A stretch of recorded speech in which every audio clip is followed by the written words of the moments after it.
ఆంధ్రప్రదేశ్లో Telugu Desam party lead చేస్తున్న కూటమి ప్రభుత్వం మీద ఆ మూడు పార్టీల అంటే కూటమిలో ఉన్న టీడీపీ, జనసేన, బీజేపీ మూడు పార్టీల నేతలు, కార్యకర్తలు చాలా అసంతృప్తితో, ఆగ్రహంతో ఉన్నమాట అందరికీ తెలిసిందే.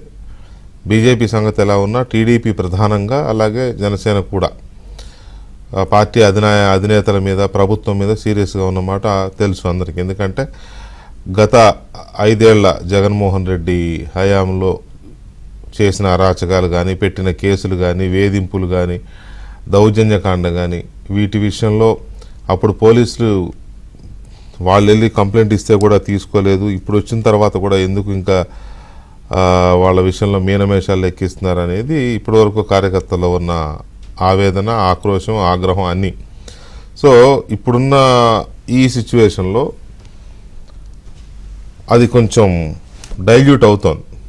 కార్యకర్తలు కానీ, ఆనాటి బాధితులు కానీ ఒకరొకరుగా కాస్త ప్రభుత్వం తీరు పట్ల సంతృప్తిని వ్యక్తం చేస్తున్నారు. ఎందుకంటే అప్పుడు అరాచకాలకు పాల్పడిన నాయకుల్ని, వైసీపీ కార్యకర్తల్ని, వైసీపీ నాయకుల్ని, గూండాల్ని, రౌడీల్ని ఒకరొకరుగా ఊచలు లెక్క పెట్టిస్తోంది ప్రస్తుత ప్రభుత్వం. అందులో భాగంగానే ఆల్రెడీ గతంలోనే బాపట్ల మాజీ ఎంపీ నందిగం సురేష్ జైలుకి వెళ్ళారు. జైల్లో చాలా కాలం వచ్చారు. మళ్ళీ బయటకు వచ్చి మరియమ్మ అనే ఒక ఆవిడ ఆత్మహత్య చేసుకున్న కేసులో మళ్ళీ జైలుకి వెళ్ళారు. మళ్ళీ బెయిల్ తీసుకుని బయటకు వచ్చారు. ఇప్పుడు మళ్ళీ ఇంకో కేసు అయింది. అమరావతి రాజధానిగా కొనసాగించాలని ఉద్యమం చేస్తున్న మహిళల్ని వేధించిన కేసులో, లేకపోతే మహిళల్ని కించపరిచిన ఆరోపణలతో అప్పుడు ఒక కేసు పెట్టారు మహిళలే, అమరావతి మహిళలే నందిగం సురేష్ మీద కేసు పెడితే అప్పుడున్న పోలీసులు ఆ కంప్లైంట్ తీసుకోలేదు. ఆ కంప్లైంట్ ఇప్పుడు మళ్ళీ వెలుగులోకి వచ్చింది. వెలుగులోకి వచ్చిన తర్వాత ఆయన పైన కేసు బుక్ అయింది. కేసు బుక్ అయితే దానికి తగ్గట్టుగా పోలీసులు అరెస్ట్ చేస్తారనే దీంట్లో ఆయనే కోర్టుకు వెళ్ళి లొంగిపోయారు. సరే, సాయంత్రం బెయిల్ వచ్చింది అనుకోండి. ఆయనకి బెయిల్ వచ్చింది. ఆయనే పోలీస్ స్టేషన్కి వెళ్ళి, సత్తెనపల్లి పోలీస్ స్టేషన్కి వెళ్ళి సత్తెనపల్లి కోర్టుకి వెళ్ళి లొంగిపోవడంతో కొంత అది ఇదైంది. తర్వాత ఇక విచారణ ఉంటుంది. అది దాంట్లో చాలా ఆరోపణలు ఉన్నాయి ఆయన మీద. అమరావతి రాజధాని విషయంలో ఆయన మీద ఒక రకమైన ఆరోపణ కాదు, చాలా రకాల ఆరోపణలు మహిళల విషయంలో కానీ, లేకపోతే అప్పుడు కొంతమంది నాయకులు, ఇప్పుడున్న మంత్రి సత్యకుమార్, బీజేపీకి చెందిన సత్యకుమార్ వెళ్తే ఆయన కాన్వాయ్ మీద దాడి చేయించాడనే ఆరోపణలు కానీ, మహిళల్ని కించపరిచాడనే ఆరోపణలు కానీ, కొంతమందిని చేయి చేసుకున్నాడనే ఆరోపణలు కానీ, ఇట్లా రకరకాల ఇవి ఉన్నాయి. అవన్నీ కూడా ఒకటొకటిగా జమ అవుతున్నాయి. జమ అయ్యి ఇంకా చాలా కేసులు అయ్యే అవకాశం ఉందనేది చెప్తా ఉన్నారు పోలీసు వర్గాల నుంచి తెలుస్తోంది. చాలా కంప్లైంట్లు ఉన్నాయి ఆయన మీదని. ఇవి కాకుండా వంశీ ఆల్రెడీ మనం చూస్తున్నాం. గన్నవరం మాజీ ఎమ్మెల్యే వల్లభనేని వంశీకి సంబంధించి మనం చూస్తున్నాం. వంశీ హైదరాబాద్ నుంచి పోలీసులు తీసుకెళ్లడం, ఆయన ప్రస్తుతం జైల్లో ఉన్న పరిస్థితిని కూడా మనం చూస్తున్నాం. ఆయనకి జైల్లో ఎవరికి కనపడకుండా పరదాలు కట్టారంట. మరి ఎందుకు కట్టారు అంటే, మరి వేరే ఖైదీలు చూస్తే గొడవలు అవుతాయనో, లేకపోతే ఆయన వీళ్ళు ఏమన్నా మేనేజ్ చేస్తాడనో, లేకపోతే బయట ఉన్న ఖైదీలు అతన్ని ఏదైనా చేస్తారో ఏంటో తెలియదు. కానీ మొత్తానికైతే వంశీ ఎవరికి కనపడకుండా ఆయన ఉన్న ఆ సెల్కి పరదాలు కట్టారనేది ఒక వార్త. అయితే వంశీ మనుషులు, వంశీ తరపు వాళ్ళు బెయిల్ కోసం సీరియస్గా ట్రై చేస్తున్నారు. అయితే వంశీ బయటికి రాగానే మళ్ళీ అరెస్ట్ అయ్యే అవకాశాలు ఎక్కువ ఉన్నాయి అంటున్నారు. దాదాపు ఒక 10 కేసులు రెడీ అయినాయి ఆయన మీద. ఇప్పటికే కొన్ని కంప్లైంట్లు ఉన్నాయి. అవి భూ కబ్జాలు కానీ, లేకపోతే మట్టి అక్రమ రవాణా కానీ, లేకపోతే ఇంకా ఎవరినో బెదిరించాడనే ఆరోపణలు కానీ, లేకపోతే ఇంకా ఏవో కేసులు ఉన్నాయి. మనీ స్కామ్ ఒకటి జరిగింది, ఆ మనీ స్కామ్ కానీ, ఇట్లాంటి చాలా కేసులు ఆయన మీద ఉన్నాయి. వీటితో పాటు గన్నవరం ప్రాంతంలో క్యాసినో పెట్టారనే ఒక కేసు కూడా ఉన్నట్టుంది. సో ఇటువంటివన్నీ రెడీ అయినాయి. సో ఒకటి కాకపోతే ఒకటి వంశీని చాలా కాలం జైల్లో ఉండేలాగా చేసేటట్టు కనపడుతోంది పరిస్థితి. ఇక రెండవది అయితే మూడవది కొడాలి నాని, గుడివాడ ఎమ్మెల్యేకి సంబంధించి గుడివాడ మాజీ ఎమ్మెల్యే కొడాలి నాని పైన కూడా చాలా కేసులు రెడీ అవుతున్నట్టుగా తెలుస్తోంది. అవి కూడా కొన్ని కబ్జాలు ఉన్నాయి. భయపెట్టి భూములు లాక్కున్నవి భయపెట్టి గుడివాడ పట్టణంలో ఒక సినిమా హాల్కు సంబంధించిన వ్యవహారంలో ఆయన తలదూర్చి అది లాక్కున్నాడనే ఆరోపణలు ఉన్నాయి. వాళ్ళు కూడా కేసు పెట్టారు.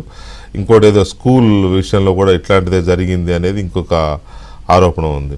వీటితో పాటు గుడివాడ పట్టణంలో కొన్ని ప్రభుత్వ స్థలాలు కబ్జా చేశాడని, గుడి పేరుతో ఇంకేదో చేశాడని, వీటన్నిటితో పాటు ఒక క్యాసినో, భారీ ఎత్తున క్యాసినో ఏర్పాటు చేసి అక్కడ జూదం ఆడించారు.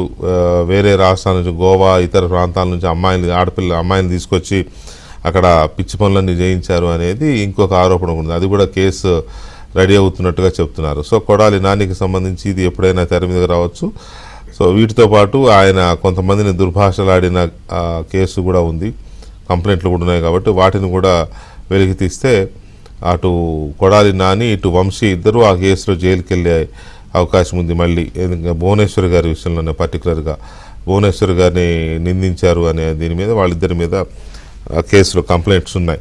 సో వీరితో పాటు ఇంకా చాలామంది మీద ఇలాంటి కంప్లైంట్లన్నీ, కొంతమంది చిన్న చిన్న కేసుల్లో జైలుకి వెళ్ళారు, వస్తున్నారు, కొంతమంది బెయిల్ మీద ఉన్నారు. కానీ ఇక పెద్ద నాయకుల సంగతి, మాజీ మంత్రులుగా ఉన్నవాళ్ళు కానీ, ఎమ్మెల్యేలుగా ఉన్నవాళ్ళు కానీ, వాళ్ళందరి మీద ఒక్కొక్కరి మీద అన్ని రెడీ అవుతున్నట్టుగా చెప్తూ ఉన్నారు. బందరు మాజీ ఎమ్మెల్యే, మాజీ మంత్రి పేర్ని నాని విషయంలో ఆ రైస్ గోడౌన్ విషయంలో బియ్యం అమ్ముకున్నారనేది ఒక కేసు ఉంది. అట్లాగే ఇంకో కొంతమంది నాయకులు, అంబటి రాంబాబు మీద కొన్ని కేసులు ఉన్నాయని చెప్తా ఉన్నారు. అలాగే కోడెల శివప్రసాద్ గారు ఆత్మహత్య చేసుకోవడానికి కారకులు అంటూ జగన్మోహన్ రెడ్డితో పాటు మరికొందరు కారకులు అంటూ అది కూడా ఒక కంప్లైంట్ అవుతున్నట్టుగా చెప్తా ఉన్నారు. సో అది కనుక ఇదైతే అది కూడా జగన్మోహన్ రెడ్డి పైన కూడా కేసు ఫైల్ అయ్యే అవకాశం ఉంది. ఆయన వేధించడం వల్లే ఆయన ఆత్మహత్య చేసుకోవాల్సి వచ్చింది అనేది ఒక కంప్లైంట్ రెడీ అవుతోంది.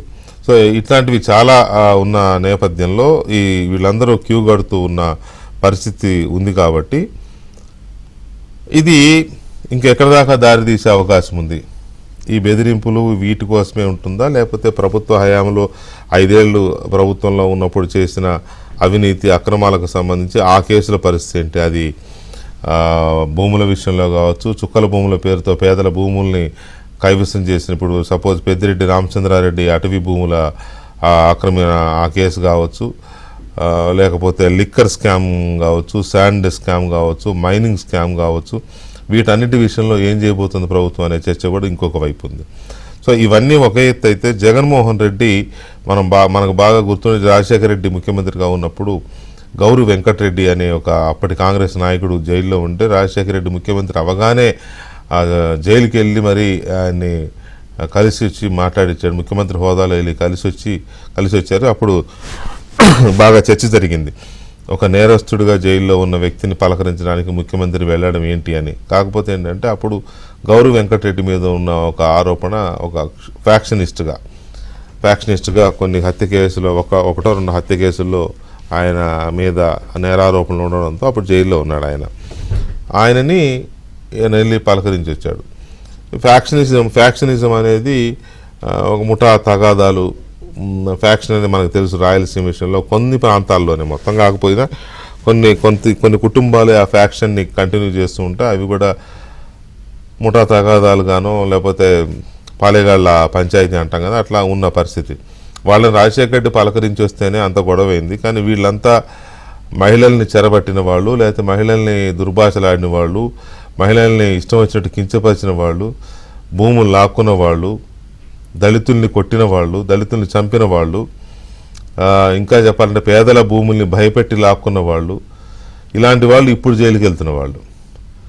వీళ్ళని పలకరించడానికి జగన్మోహన్ రెడ్డి వెళ్తున్నాడు అంటే మరి ఆయన ఏ సిగ్నల్ ఇవ్వదలుచుకున్నాడు ఆంధ్రప్రదేశ్ ప్రజలకి? వీళ్ళని పలకరించడానికి, వీళ్ళని పరామర్శించడానికి జైలుకి వెళ్ళి ములాఖతులు పెట్టుకుని జైలుకి వెళ్ళి కలిసి వస్తున్నాడు అని అంటే వాళ్ళని ఎంకరేజ్ చేస్తున్నాడా? వాళ్ళు చేసిన అరాచకాలకి మద్దతు పలుకుతున్నాడా జగన్ రెడ్డి? ఆ మధ్య నెల్లూరులో పిన్నెల్లి రామకృష్ణారెడ్డిని పరామర్శించి వచ్చాడు. తర్వాత అంతకుముందు వేరే కేసులో నందిగం సురేష్, బాపట్ల మాజీ ఎంపీ నందిగం సురేష్ జైల్లో ఉంటే అక్కడికి వెళ్ళి ఆయన పలకరించి వచ్చాడు. మళ్ళీ రేపు వంశీని పలకరించడానికి విజయవాడ జైలుకి వెళ్తారంట, ములాఖతు పెట్టుకున్నారంట. సో ఇలాంటి ములాఖతులు పెట్టుకోవడం వల్ల వాళ్ళ మీద ఉన్న కేసులు ఏంటి అది ఆలోచించాలి కదా. ఆ కేసులు ఎలాంటి కేసుల్లో వాళ్ళు జైలుకి వెళ్ళారు, అలాంటి కేసుల్లో వెళ్ళిన వాళ్ళని ఒక దళితుడిని కిడ్నాప్ చేసి తప్పుడు సాక్ష్యం ఇచ్చేలాగా బెదిరించాడు అనేది వంశీ మీద ఉన్న కేసు. సో ఒక దళితుడిని ఆ రకంగా కిడ్నాప్ చేశాడు అని నేరారోపణతో జైలుకి వెళ్ళిన వాడిని నువ్వు పరామర్శించడానికి జైలుకి వెళ్తున్నావు అంటే నువ్వు దళితులు కిడ్నాప్ చేయడాన్ని నువ్వు సమర్థిస్తున్నావా అనే ప్రశ్న ఉత్పన్నమవుతుంది. అలాగే ఆ మధ్య నువ్వు అధికారంలో ముఖ్యమంత్రిగా ఉన్నప్పుడు సుబ్రహ్మణ్యం అనే ఒక దళిత డ్రైవర్ని నేనే కొట్టి చంపానని పెద్ద పోటుగాళ్ళలాగా చెప్పిన అనంతబాబు అనే వ్యక్తిని వెంటేసుకొని తిరిగినప్పుడు అప్పుడు కూడా దళితులను చంపడాన్ని జగన్ రెడ్డి సమర్థిస్తున్నాడని అందరూ అనుకున్నారు. అందుకే ఆ ఎన్నికల్లో ఆ ఫలితాలు వచ్చినాయి. మళ్ళీ ఇప్పుడు కూడా అలాంటి వైఖరి ఎందుకు అవలంబిస్తున్నారు? మహిళల్ని కించపరిచిన వాళ్ళని, మహిళల్ని ఇష్టారాజ్యంగా మాట్లాడిన వాళ్ళని, పేదల భూములు లాక్కున్న వాళ్ళని సమర్థిస్తున్నావు, పలకరిస్తున్నావు, పరామర్శిస్తున్నావు అంటే అది ఏం సిగ్నల్ పోతుంది జనంలోకి? అలాగే ఎన్నికలప్పుడు ఈవీఎం పగలగొట్టిన పిన్నెల్లి రామకృష్ణారెడ్డి జైల్లో ఉంటే కూడా నెల్లూరులో వెళ్ళి పలకరించి పెద్ద బల ప్రదర్శన చేసే ప్రయత్నం చేశారు. అంటే ఎన్నికలంటే ప్రజాస్వామ్యాన్ని అపహాస్యం చేసేలాగా, ప్రజాస్వామ్యాన్ని భగ్నం చేసేలాగా వ్యవహరించిన వ్యక్తుల్ని నువ్వు పరామర్శించడానికి వెళ్ళావు అని అంటే నువ్వు అదే కరెక్ట్ అని నువ్వేమన్నా చెప్పదలుచుకున్నావా? ఇది ఆంధ్రప్రదేశ్ ప్రజలకి ఎలాంటి సిగ్నల్స్ ఇస్తున్నాడు జగన్మోహన్ రెడ్డి? ప్రజలు ఎలా అబ్జర్వ్ చేస్తున్నారు? ఎన్సీపీ నేతలు జైలుకు క్యూ కడుతున్న పరిస్థితుల్లో అన్నీ అనుకున్నట్టుగానే జరుగుతున్నాయా, ఇంకెవరన్నా మిగిలిపోతున్నారా అనే చర్చ కూడా ఉంది. సో దీని మీద మనతో మాట్లాడడానికి టీడీపీ నాయకులు మాజీ మంత్రి డొక్కా మాణిక్య ప్రసాద్ గారు ఉన్నారు. అలాగే అమరావతి బహుజన జేఏసీ అధ్యక్షులు పోతుల బాలకోటే గారు, భారతీయ జనతా పార్టీ అధికార ప్రతినిధి సాయుధనేని యామిని శర్మ గారు ఉన్నారు మనతో. ముందుగా వరప్రసాద్ గారితో మాట్లాడదాం. వరప్రసాద్ గారు, గుడ్ ఈవినింగ్ అండి. గుడ్ ఈవినింగ్, నమస్కారం. వరప్రసాద్ గారు, వంశీకి సంబంధించి ఇంకా చాలా కేసులు రెడీగా ఉన్నాయి, బయటికి రాగానే మళ్ళీ పీటీ వారెంట్లు వేసి తీసుకోవడానికి అనేది ఒకటి చెప్తా ఉన్నారు. చాలా క్రైమ్స్ చెప్తున్నారు. అట్లాగే బాపట్లకు సంబంధించిన మాజీ ఎంపీ నందిగం సురేష్ ఒక కేసులో ఇవాళ మళ్ళీ ఇది మూడోది నాకు తెలిసి, ఇవాళ సత్తెనపల్లి వెళ్ళి లొంగిపోయి బెయిల్ తీసుకున్నాడు ఆయన. ఇంకా ఇలాంటి ఆయన మీద కూడా ఇంకా చాలా ఉన్నాయంటున్నారు. అలాగే అదే కేసులో లేళ్ల అప్పిరెడ్డి పైన కూడా కేసు ఉంది అని చెప్తా ఉన్నారు. ఇవి కాకుండా ఇంకా చాలామంది ఇప్పుడు ఆల్రెడీ ఆయన తప్పించుకు తిరుగుతూనే ఉన్నాడు. ఎవరు, మన పిన్నెల్లి రామకృష్ణారెడ్డి గారి తమ్ముడు ఇంకా తప్పించుకుని తిరుగుతున్నట్టే ఉన్నాడు కదా. సో ఇట్లా ఒకరొకరుగా ఇటు చూస్తే వంశీ విషయంలో ఇన్ని కేసులు ఉన్నాయంటున్నారు. కొడాలి నాని మీద కూడా కేసులు రెడీ అయ్యాయని చెప్తున్నారు. అలాగే పేర్ని నాని గారి విషయంలో కూడా బియ్యం కేసు ఏదో ఉంది కదా, ఇట్లాంటివి ఉన్నాయని చెప్తున్నారు. ఏంటి ఇప్పుడు వీళ్ళ మీద ఉన్న కేసులకు సంబంధించి ప్రభుత్వం ఇక స్టార్ట్ చేసింది అనుకోవచ్చా? వెంకటకృష్ణ గారు సార్ నమస్కారం. మన బాలకోటే గారికి, యామి గారికి కూడా నమస్కారం. అయితే ఇక్కడ మీరు చెప్తున్న పేర్లలో మీరు కొన్ని పేర్లు చదివారు, మీరు చెప్పారు. ఆ పేర్లో వంశీ కేసు ఇస్ డిఫరెంట్ అండి. We should examine the Vamsi case in a different perspective. మిగతా వాళ్ళని ఇంకో రకంగా చూడాలి. ఆ గ్రేడింగ్ తేడా ఉంది వాళ్ళలో, గ్రేడింగ్ తేడా. Vamsi, Vallabhaneni Vamsi, he was criminal made into politician, criminal turned into politician. అతను బేసిక్ ఫండమెంటల్ అక్షరాల అభ్యాసమే చాలా ఎర్లీ స్టేజ్లోనే అతను క్రిమినల్ బ్యాక్గ్రౌండ్స్లో ఉన్నాడు, క్రిమినల్ యాక్టివిటీలో ఉన్నాడు. చాలా యాక్టివిటీస్లో ఉన్నాయి. అవన్నీ మనం ఇప్పుడు మీడియాలో చర్చించుకోవడం అవసరం. కానీ చాలామంది ప్రజలకు అక్కడ ఉన్న వాళ్ళందరూ తెలుసు. మన గన్నవరం ప్రాంతం వాళ్ళకి తెలుసు, హైదరాబాద్ అంతా అందరూ తెలుసు. అది కంబైన్డ్ స్టేట్స్లో కూడా తెలుసు అందరికీ. Basically fundamentally criminal turn into A politician. So is case is different. అతను యాక్చువల్గా ఇప్పుడు వైసీపీలో జాయిన్ అయిన తర్వాత ఏమేం చేశాడు, దాంట్లో అక్కడ నియోజకవర్గాలు ఏం జరిగింది ప్రతి గుండెకి తెలుసు, ప్రతి హృదయానికి తెలుసు. ఈవెన్ జగన్ గారికి అందరికీ తెలుసు అతను చేసే అరాచకాలు, అతను చేసే మాటలు, అతను అసెంబ్లీలో వాడిన పదజాలాలు, అవుట్ ఆఫ్ ద బాక్స్ మాట్లాడినవి, లేకపోతే ఇన్ఫార్మల్గా మాట్లాడి, ఇవన్నీ కూడా చాలా నీచమైన భాష మాట్లాడి, ఇవన్నీ కూడా ఎంత మన ప్యాండమని ఎంత అలజడి క్రియేట్ చేసిందో రాష్ట్రం మొత్తానికి తెలుసు. అందువల్ల వంశీ సైకలాజికల్గా బేసికల్గా is not politician. Fundamentally is a criminal turn into politician. So ఆ లెగసీ అతనికి, ఆ క్రిమినల్ యాక్టివిటీ పాలిటిక్స్లో కూడా కంటిన్యూ చేశాడు. దాన్ని ఫైనాన్షియల్గా ఎస్టాబ్లిష్ అయ్యాడు. బాగా విస్తృతమైన ఆర్థిక సామ్రాజ్యాన్ని, నేర సామ్రాజ్యాన్ని అతను ఒక పకడ్బందీగా పెట్టుకున్నాడు. మిగతా వాళ్ళు అంటే మీరు చెప్పిన పేరు కొన్ని నాకు తెలుసు, వాళ్ళకి ఫండమెంటల్గా ఆ నేచర్ ఉందో లేదో నాకు తెలియదు. చాలామంది నాకంటే చిన్నవాళ్ళు, నాకు శిష్యుల్లా చేసిన వాళ్ళు ఉన్నారు, నాకు కొంతమంది బాగా పరిచయం చిన్నవాళ్ళు. వాళ్ళు దే మేడ్ లైక్ దట్. అలా ఉంటే కానీ నాయకుడికి నచ్చదు, అలా ఉండకపోతే వాళ్ళకి నాయకుడు గుర్తించడు. అలా తయారయ్యారు సిలబస్ అది. కాబట్టి వాళ్ళు అట్లా తయారయ్యారు. They manufacture like that. అందువల్ల ఆ కేసెస్ని మనం ఎగ్జామ్ చేసేటప్పుడు కొంచెం డిఫరెంట్గా ఎగ్జామ్ చేయాలి. అందువల్ల నా రిక్వెస్ట్ ఏంటంటే, సరే నాయకుడిని బట్టి లేకపోతే అతన్ని సాటిస్ఫై చేయడానికి దుర్మార్గం చేస్తే కానీ నాకు పదవి రాదనుకుంటే చేసిన వాళ్ళకి సంబంధం ఉన్నారు. అట్లా కాకుండా Vamshi case is different, entirely different. Vamshi case, వంశీలు అంటే పాలిటిక్స్లో ఉండకూడదు, ఏ పార్టీలోనో సరే. అది తెలుగుదేశంలో కొంతకాలం ఉన్నాడు, తర్వాత అతను వైసీపీలోకి వచ్చాడు, సరే అదే different matter. But persons like Vamsi should not continue in politics. That is my request to appeal to the all political parties. Okay, Yamini గారు, జగన్మోహన్ రెడ్డి గారు వీళ్ళని జైలుకి వెళ్ళి ములాఖాతులు చేయడంలో దాన్ని మనం ఎలా అర్థం చేసుకోవాలి? ప్రత్యేకించి ఆంధ్రప్రదేశ్ ప్రజలు 5 ఏళ్ళు చూసి ఆయనకు ఒక లెసన్ చెప్పారు, అయినా కూడా ఆయన అదే కంటిన్యూ చేస్తున్నట్టున్నాడు. ఇలాంటి వాళ్ళని వెళ్ళి పలకరించడం, పరామర్శించడం అంటే మద్దతు ఇవ్వడమే కదా, వారు చేసిన తప్పులన్నిటికీ సంఘీభావం తెలియజేయడమే. సో జగన్మోహన్ రెడ్డి ఇట్లా ములాఖాతులు పెట్టుకోవడాన్ని మనం ఎలా చూడొచ్చు? దొంగలు అందరూ కూడా వాళ్ళకి స్నేహం బాగా కుదురుతుంది అనుకుంటా, అదే అంటారు కూడా అట్లాంటి సామెత ఏదో. ఇంకొకటి మనం చూస్తే గనక ఈ వైసీపీ 5 సంవత్సరాల పాలనలో వైసీపీ నాయకులు ఇంక్లూడింగ్ వల్లభనేని వంశీతో సహా ఎంత అయితే ఇసుకల్లో తవ్వుకుంటూ కింద పోయారో, వీళ్ళ పైన ఉన్నటువంటి కేసుల్ని కూడా ఒక్కొక్కటి మనం చూస్తే 1, 2, 3 కాదు. ఇందా మీరు చెప్పినట్టుగా ఇప్పటి వరకు నందిగాం ఆయన సురేష్ కి 3 వచ్చాయేమో గాని, ఇంకా తవ్వుతూ పోతే గనక వేలాది కేసులు బయటపడినా కూడా ఆశ్చర్యపోక్కర్లేదేమో. వాళ్ళు చేసిన పాపాలు, వాళ్ళు చేసిన నేరాలు, వాళ్ళు చేసిన ఘోరాలు, అరాచకాలు అటువంటివి అన్ని ఉన్నాయి లెక్కలేనంత. అందుకే కదా శిశుపాలుడు కూడా అతని పాపాలు 100 భరించిన తర్వాత శ్రీకృష్ణుడు ఎలా అయితే కనుక ఆయన వధించాడో ఆ రకంగా ప్రజలు బుద్ధి చెప్పారు. ఇప్పుడు వల్లభనేని వంశీ గారు చూడండి, విజయవాడ పక్కనే ఉంటారు కదా గన్నవరం, ఆఖరికి శ్మశాన వాటికల్ని కూడా వదలలేదు. ఎంత దారుణం అంటే, ఇప్పుడు ప్రజాప్రతినిధి అయ్యింది, ప్రజలకి నువ్వు మంచి చేయకపో, కనీసము అంత్యక్రియలు చేసుకోవడానికి కూడా ఉండేటువంటి శ్మశాన వాటికలను కూడా వదలకుండా అంతలాగా భూదాహంతో అన్న కబ్జాలు చేశారంటే ఇంకా ఏమనాలి? ఆఖరి ప్రభుత్వ భూమి కూడా వచ్చి ప్రభుత్వ అధికారుల మీద మా భూమి అని చెప్పిన చెరువుల్ని కూడా ఆయన కబ్జా చేసేసుకుని ఆ చెరువు పక్కన ఆయన అన్నచర్ తోటి స్థలం కొనిపెట్టి మెల్లిమెల్లిగా ఆక్రమించుకుంటూ పోవడము. ఇదే కాకుండా మీరు ఓవరాల్ గా జగన్మోహన్ రెడ్డి గారి గురించి ఇందాక అన్నారు కదా, ఏ విధంగా మనం చూస్తామనంటే, ఈ 5 సంవత్సరాల్లో ఎంతో మంది దళితులను, మరీ ముఖ్యంగా డాక్టర్ సుధాకర్ ఆయన మనం చూసాము, మాస్క్ గురించి అడిగినందుకు ఆయన పిచ్చివాడిని చేసి ఆయన మరణానికి కారణమైనప్పుడు కూడా నోరు మెదపలేదు జగన్మోహన్ రెడ్డి.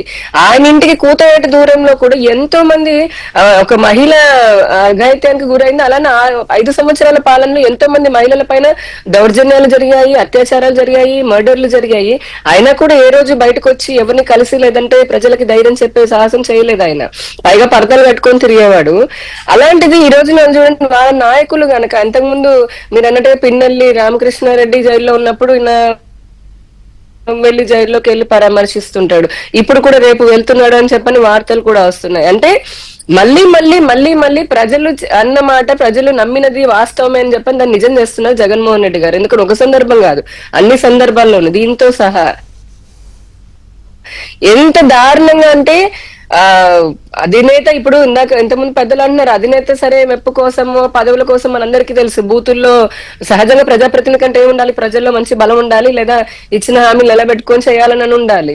అవేమీ మనకు అవసరం లేదా. జగన్మోహన్ రెడ్డి గారికి ఎంత ఎక్కువ తిట్టాలి, ఎంత కొత్తగా బూతులు నేర్చుకోవాలి, డిక్షనరీలో లేని పదాలన్నీ తెచ్చుకొని అందరినీ క్యారెక్టర్ అసాసినేషన్ చేయాలి, అడ్డం వచ్చిన వాడు అడ్డంగా నరికేయాలి, లేదా ట్రాక్టర్లతో చంపేయాలి, ఇసుక గురించి ప్రశ్నిస్తే అధికారులను చంపదెబ్బలు కొట్టాలి, వాళ్ళని బతుకు లేకుండా ఇలా ఎన్ని అక్రమాలు అన్యాయాలు చేస్తే అంత డిగ్రీ పొందుతూ ఉంటుంది. అటువంటి వ్యక్తికి ఈయన జైల్లోకి వెళ్ళి పరామర్శించడం అంటే అంటే ఏంటి? మొన్న రీసెంట్ గా జగన్మోహన్ రెడ్డి గారు సర్పంచ్ లా పంచాయతీ మండల లెవెల్ మీటింగ్ లో చెప్పినట్టున్నారు కదా, మహా అయితే ఉంది జైలుకి వెళ్తాము, 2-3 నెలలు ఉంటాము, లేదా బయటకు వస్తాము అని చెప్పని.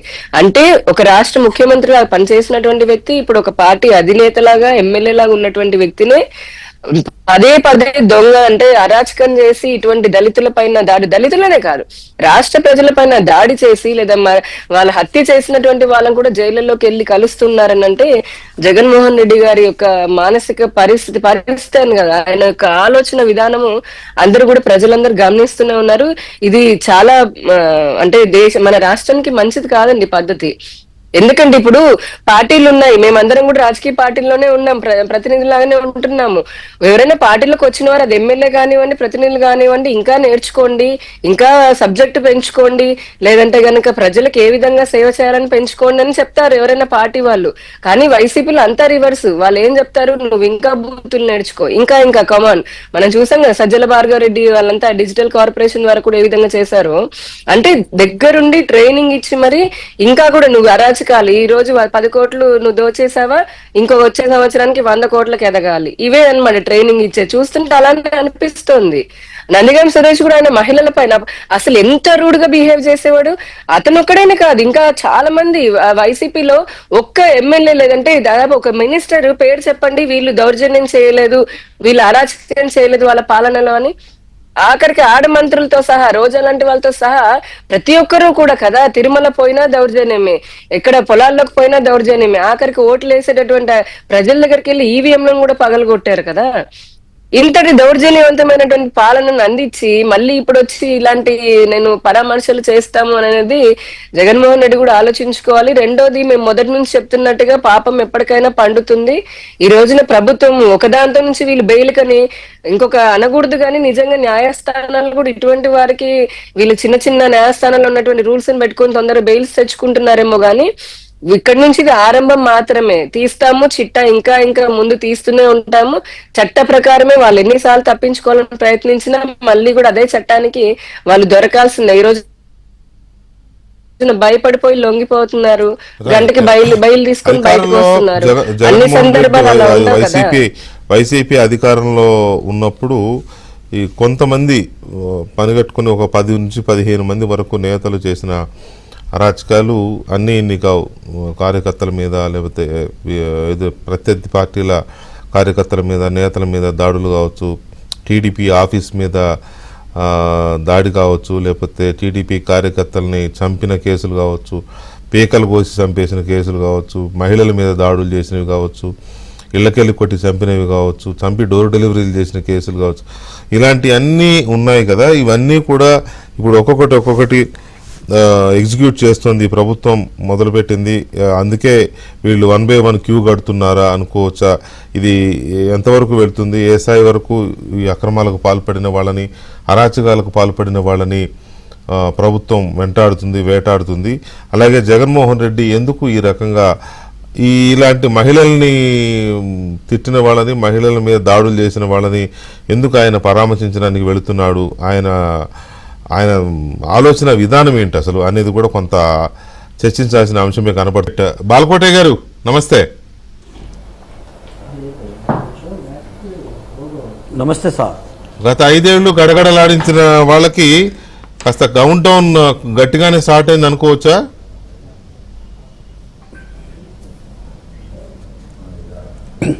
వెంకటకృష్ణ గారు నమస్తే. నమస్తే అండి. పెద్దలు డొక్కా మాణిక్వర ప్రసాదరావు గారికి, అలాగనే యామిని మేడం గారికి కూడా నమస్కారాలు. ఒక 3 అంశాలు వెంకటకృష్ణ గారు.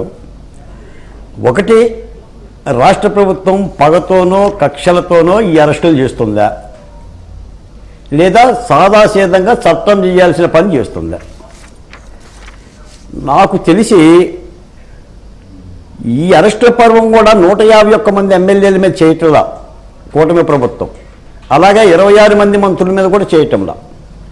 గత 5 ఏళ్ల ప్రభుత్వంలో ఎవరైతే గుండీలిప్పి, చొక్కాలిప్పి, నా అంతట మగాడు లేడు, మొనగాడు లేడు అని చెప్పి జగన్మోహన్ రెడ్డి గారు అండ చూసుకొని విర్రవీగారో వాళ్ళ మీదకే చట్టం వెళ్తుంది. నిజంగా కక్షతో చేయాలి అని అంటే సూపర్ 6 పథకంతో పాటు ఇంకో పథకం పెట్టుకోవాలి. సూపర్ 7 వైసీపీ జైళ్ల కారాగార పథకం కూడా పెట్టుకోవాలి. దానికంతా అర్హులే. ఎందుకంటున్నానంటే ఖచ్చితంగా వైఎస్ఆర్ కాంగ్రెస్ పార్టీ నాయకుల్ని ఇబ్బంది పెట్టిన వాళ్ళు అరెస్ట్ చేయాలంటే నేను మాట్లాడుతాను వెంకటకృష్ణ గారు, 28,881 మంది రైతులు కేసులు పెట్టొచ్చు. ఎందుకంటే వాళ్ళ భూమిలో ఉండి, వాళ్ళ నేల మీద కట్టిన సచివాలయంలో ఉండి, అసెంబ్లీలో ఉండి, హైకోర్టులో ఉండి వీళ్ళంతా వాళ్ళు ఏమన్నారు? మీరు కమ్మదొరలు అన్నారు, మీరు స్వార్థపరులు అన్నారు, మీరు పెయిడ్ ఆర్టిస్టులు అన్నారు. మరి కేసులు పెట్టొచ్చుగా వాళ్ళ మీద. ఈ 28,000 మంది రైతులు పెట్టొచ్చు కదండి వీళ్ళ మీద. ఎందుకు పెట్టకూడదు చీటింగ్ కేసు? నమ్మించి మోసం చేసినప్పుడు ఒక డిఎస్పీ లకారంతో మాట్లాడి ఎవడవమన్నాడే మిమ్మల్ని భూముల్ని అన్నాడు. పెట్టొచ్చుగా కేసు. ఎస్సీల మీద ఎస్సీ అట్రాసిటీ కేసు పెట్టారు. పెట్టొచ్చుగా పోలీస్ ఆఫీసర్ల మీద కేసు. అమరావతి నుంచి అంశవల్లికి పాదయాత్ర జరుగుతుంటే పాదయాత్ర పూర్తిగా అయ్యేలోగా వీళ్ళందరూ కూడా గర్భధారణ వస్తుంది అన్నాడు ఒక ఎమ్మెల్సీ ప్రెస్ మీట్ పెట్టి. మరి అవును, ఏ కేసు పెట్టకూడదా? ఎందుకు పెట్టకూడదు? పెట్టాలి. ఇప్పుడు వైఎస్ఆర్ కాంగ్రెస్ పార్టీ నాయకులు వల్లభనేని వంశీని అరెస్ట్ చేస్తే ఏదో బోలవంతరాలు అదిరిపోయేలాగా ఏదో గోలగోల చేస్తున్నారు. జగన్మోహన్ రెడ్డి గారు కూడా రేపు ఉదయం వెళ్తున్నాడు. వీళ్ళు ఏం చెప్తున్నారు వంశీ గారికి? ఏంటినా సగం పని చేశావు, కిడ్నాప్ చేసినప్పుడు వదిలేస్తాడు ఎవడన్నా, అటు నుంచి అటు పంపించాలి కదా. సత్యవర్ధను వాడు ఏమన్నా కమ్మోడు కాదు, రెడ్డోడు కాదు అనే చెప్తాడు. మరి ఏం చెప్తాడు? మరి కిడ్నాప్ చేసినప్పుడు నేను చెప్తున్నాను వంశీ వెంకటకృష్ణ గారు, వల్లభనేని వంశీకి ఎన్ని గడుసు ఉండాలండి. ఒక ప్రధానమైన పిటిషనరు తెలుగుదేశం పార్టీ కార్యాలయాన్ని దగ్ధం చేసిన కేసులో వాడిని కిడ్నాప్ చేసి నీ మై హోమ్ ఆఫీసుకి తెచ్చి వాడి వృషణాల మీద కొట్టి వాడికి డబ్బులు ఆశ చూపి టోటల్గా కేసే లేకుండా చేద్దామనే ఆలోచన గ్యాంగ్స్టర్ది కాదండి. అసలు ఫోన్ ఏమైంది వెంకటకృష్ణ గారు? మీరు అంటున్నారుగా ఏం చేశారు?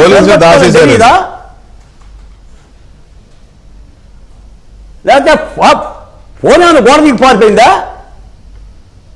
విచారణలో ఫోన్ కీలకం కదా.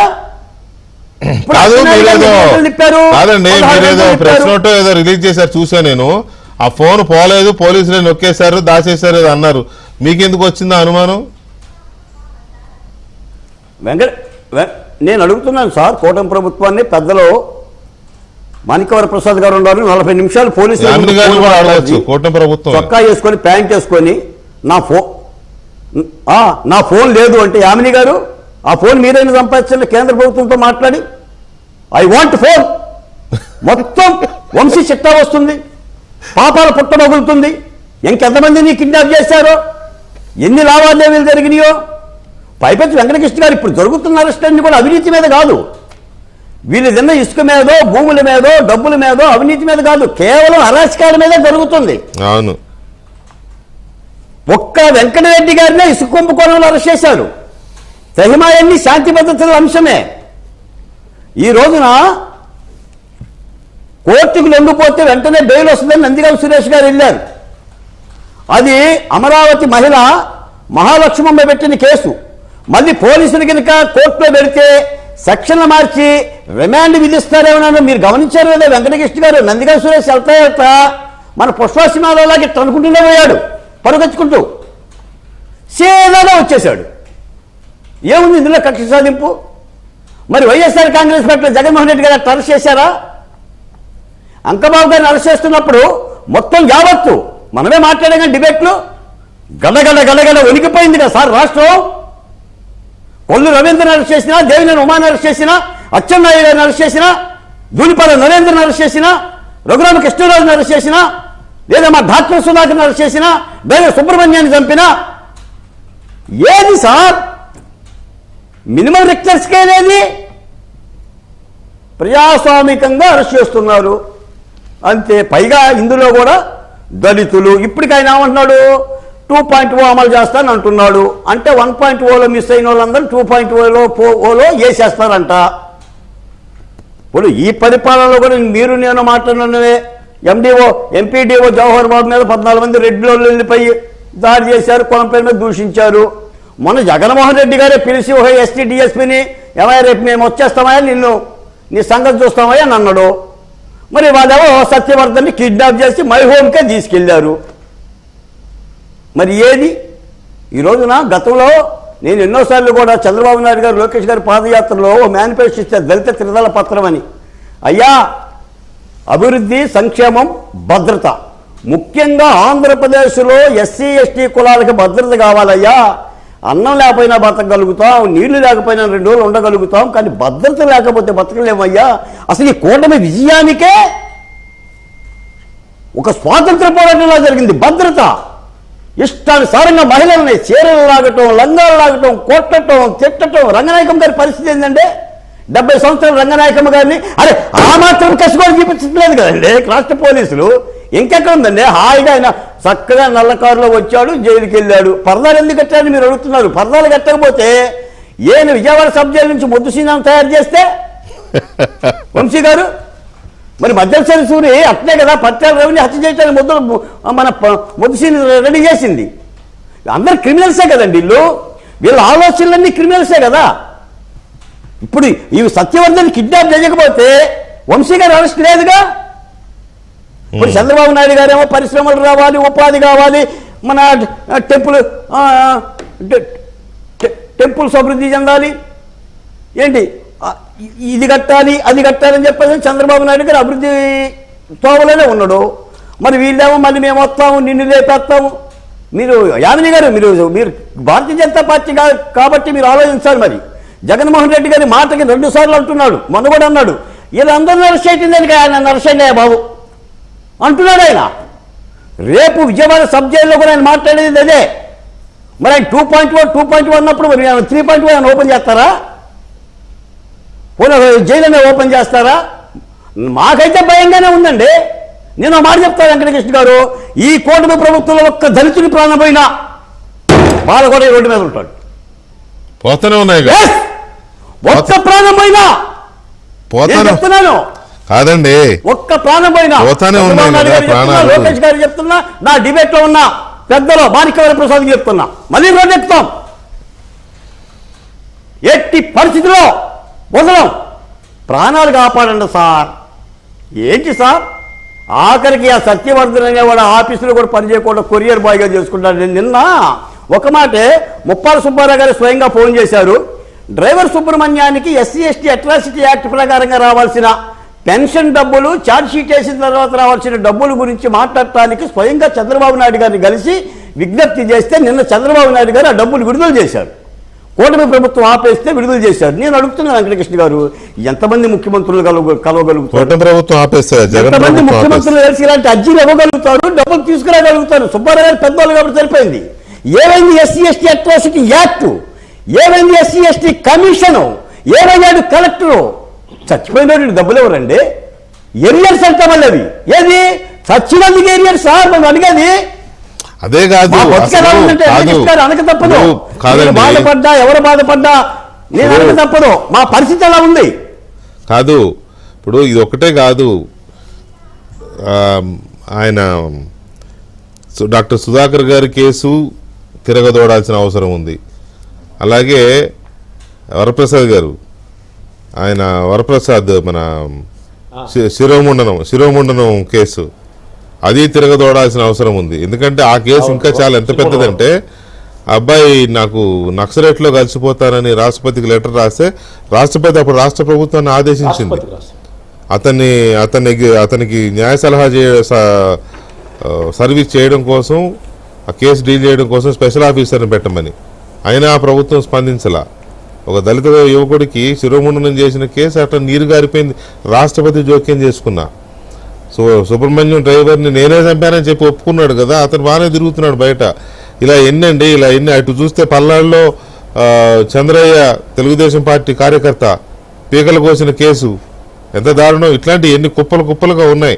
సో ఇవన్నీ తవ్వుతుందా పార్టీ కానీ ప్రభుత్వం వైపు నుంచి కానీ అనేది ఒక ప్రశ్న. అయితే ఇంకొక ప్రశ్న, కొడాలి నాని మీద కూడా కొన్ని కంప్లైంట్స్ రెడీ అయ్యాయి, కేసులు రెడీ అవుతున్నాయి అంటున్నారు. దానికి సంబంధించి ఏమన్నా వివరాలు ఉన్నాయి మీ దగ్గర? వెంకటకృష్ణ గారు, సార్. బాలకోటయ్య గారి ఆవేదన నాకు అర్థమైంది. ఆయన అవుట్ స్పోకెన్ పర్సన్, పేదవాళ్ళకి అన్యాయం జరిగితే ఒప్పుకోడు, ఓపెన్గా మాట్లాడతాడు. అయితే ఆయన ఒక మాట చెప్పాడు, బాలకోటయ్య గారే ఆ ఎమోషన్లో చెప్పాడు. ఆయన మాట ఏమంటే, ఇంతగా స్పీడ్గా వెళ్ళట్లేదు, దుర్మార్గాలు లిస్ట్ ఉంటే చిట్టా ఉంటే చాలా స్లోగా డ్యూ ప్రాసెస్లో వెళ్తున్నారు, ఎందుకు వాళ్ళలాగా జగన్మోహన్ రెడ్డి లాగా ఎందుకు చేయట్లేదు వీళ్ళని కూడా ఆయన తన బాధను వ్యక్తం చేశాడు. నేను ఇక్కడ ఇన్స్టెంట్ చెప్పాలండి మీకు, ఎందుకంటే మీడియాలో ప్రజల దగ్గరికి వెళ్ళాలి కాబట్టి. గతంలో వెళ్ళే అవకాశం లేదు, ఇప్పుడు మీకు జస్ట్ డాక్టర్ సుధాకర్ చనిపోయిన తర్వాత అండి, సుధాకర్ వైఫ్కి కంపాషనేట్ అపాయింట్మెంట్ వచ్చే విధంగా ఆయన ప్రయత్నం చేయరాదా అని సుధాకర్ మామగారు నాకు కొంచెం పరిచయం ఉంది ఆయనతోటి. ఆయన వాళ్ళ వైఫ్ తండ్రి, ఆయన నాకు ఒక ఎక్స్ మినిస్టర్ గారు, ప్రకాశం జిల్లా ఒక ఎక్స్ మినిస్టర్ గారు కూడా ఆయన బాగా ఫ్రెండ్. ఆ డాక్టర్ గారు బాగా బాలయ్య గారు, మామగారు బాలయ్య గారు ఉండి మా ఇద్దరు ఓకే పేర్లు ఇవన్నీ మాతో మాట్లాడాడండి. మాట్లాడితే ఆ మినిస్టర్ నేను డిస్కస్ చేసుకొని, అసలు ఈ విషయంలో కనుక మనం జగన్ గారి దగ్గరికి వెళ్తే నా మంత్రి పదవి పొద్దానని నేను అన్నాడు. ఏముందా, లేకపోతే ఆఫీసర్స్తో మాట్లాడదామని ఇద్దరు అనుకున్నాం, కానీ ఆఫీసర్స్ కూడా చేయలేరన్నా. ఇది సుధాకర్ ఫ్యామిలీ మీద ఆయన చాలా కంటెంప్ట్గా ఉన్నారని. అప్పుడు మేము ముగ్గురు, వాళ్ళ ఫాదరు అంటే అమ్మాయి సుధాకర్ వైఫ్ వాళ్ళ ఫాదర్ అంటే మామగారు, ఆ మంత్రి గారు, నేను మాట్లాడుకుని చాలా చింతించాను అంటే ఎట్లా అని. తర్వాత ఏదో మరి ఆ ప్రాసెస్ ఎట్లా జరిగిందో మరి ఇప్పుడు ఏ స్టేజ్లో ఉందో కూడా నాకు తెలియదు. మళ్ళీ వాళ్ళు నన్ను కాంటాక్ట్ చేయలేదు. అంత ప్యానిక్ సిచ్యువేషన్ అండి దళితుల విషయంలో. ఇప్పుడు సుబ్రహ్మణ్యం హత్య కేసులో ఉన్న అతన్ని ఎమ్మెల్సీని వేసుకొని ఎంత సరదా తిరుగుతున్నాడండి జగన్మోహన్ రెడ్డి గారు, ఎంత నవ్వుతూ తిరుగుతాడండి అక్కడ ఆ ఎలక్షన్ ప్రచారంలో. మన తోట త్రిమూర్తులు శిరోమణం కేసు శిక్ష పడితే ఆయనకి మళ్ళీ ఎమ్మెల్యే టికెట్ ఇచ్చాడు. ఈరోజు కూడా ఎమ్మెల్సీ నుంచి కంటిన్యూ అవుతున్నారు వాళ్ళిద్దరు. కనీసం వాళ్ళిద్దరు ప్రస్తుతం టెంపరీగా పార్టీని సస్పెండ్ చేయొచ్చు కదండి అతను జగన్మోహన్ రెడ్డి, చేయడు అతను.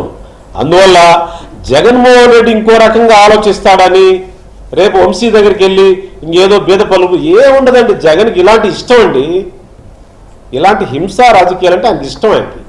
ఆయన నుంచే పాలిటిక్స్ ఇలా తయారవుతున్నాయి. Root cause is Jagan. వీళ్ళందరికీ ఇందాక మీరు చెప్పిన పేర్లు, చాలా పేర్లు అవన్నీ ఈ కేసులో ఉన్న వాళ్ళందరికీ because of Jagan they are made like that. అందువల్ల ఈ రూట్ కాజ్ ఎలిమినేట్ చేయాలంటే ఒక రాష్ట్ర ప్రభుత్వం వల్ల సాధ్యం కాదండి. రాష్ట్ర ప్రభుత్వం ఒక సాధ్యం కాదు. ఇది నేను చెప్తున్నా యాజ్ ఎ లాయర్గా, యాజ్ ఎ నేను ఎక్స్పీరియన్స్తో చెప్తున్నానండి. దీన్ని రూట్ అవుట్ చేయాలంటే, దీన్ని ఎలిమినేట్ చేయాలంటే కేంద్ర ప్రభుత్వ సంస్థలు కూడా జోక్యం చేసుకోవాలి. కేంద్ర ప్రభుత్వ సంస్థలు ఎందుకు జోక్యం చేసుకోండి? నా దగ్గర ఒక 100 కోట్లు ఉన్నాయంటే రాదండి, ఈ రాదా? 1,00,000 కోట్లు సారా కుంభకోణం జరిగితే దాంట్లో 30,000 కోట్లు ఒక మనిషి తీసుకున్నారంటే ఇంతవరకు ఈడీ రాకపోవటం ఏంటండి, సిబిఐ రాకపోవటం ఏంటండి? ఆయన రిపోర్ట్ ఇస్తారండి. అందువల్ల నా రిక్వెస్ట్ ఏంటంటే, ఇదేదో ఈ క్రిమినలైజేషన్ పాలిటిక్స్ ఇప్పుడున్నటువంటి ఈ వంశీ లాంటి వాళ్ళు, ఈ క్రిమినల్ యాక్టివిటీస్లో ఉన్నవాళ్ళు, ఈ దుర్మార్గుల చిట్టా అంతా మీరు చదివారు. ఇట్ ఈస్ ఓకే, కేసులు ఏదో డ్యూ ప్రాసెస్లు జరుగుతూ ఉన్నాయి.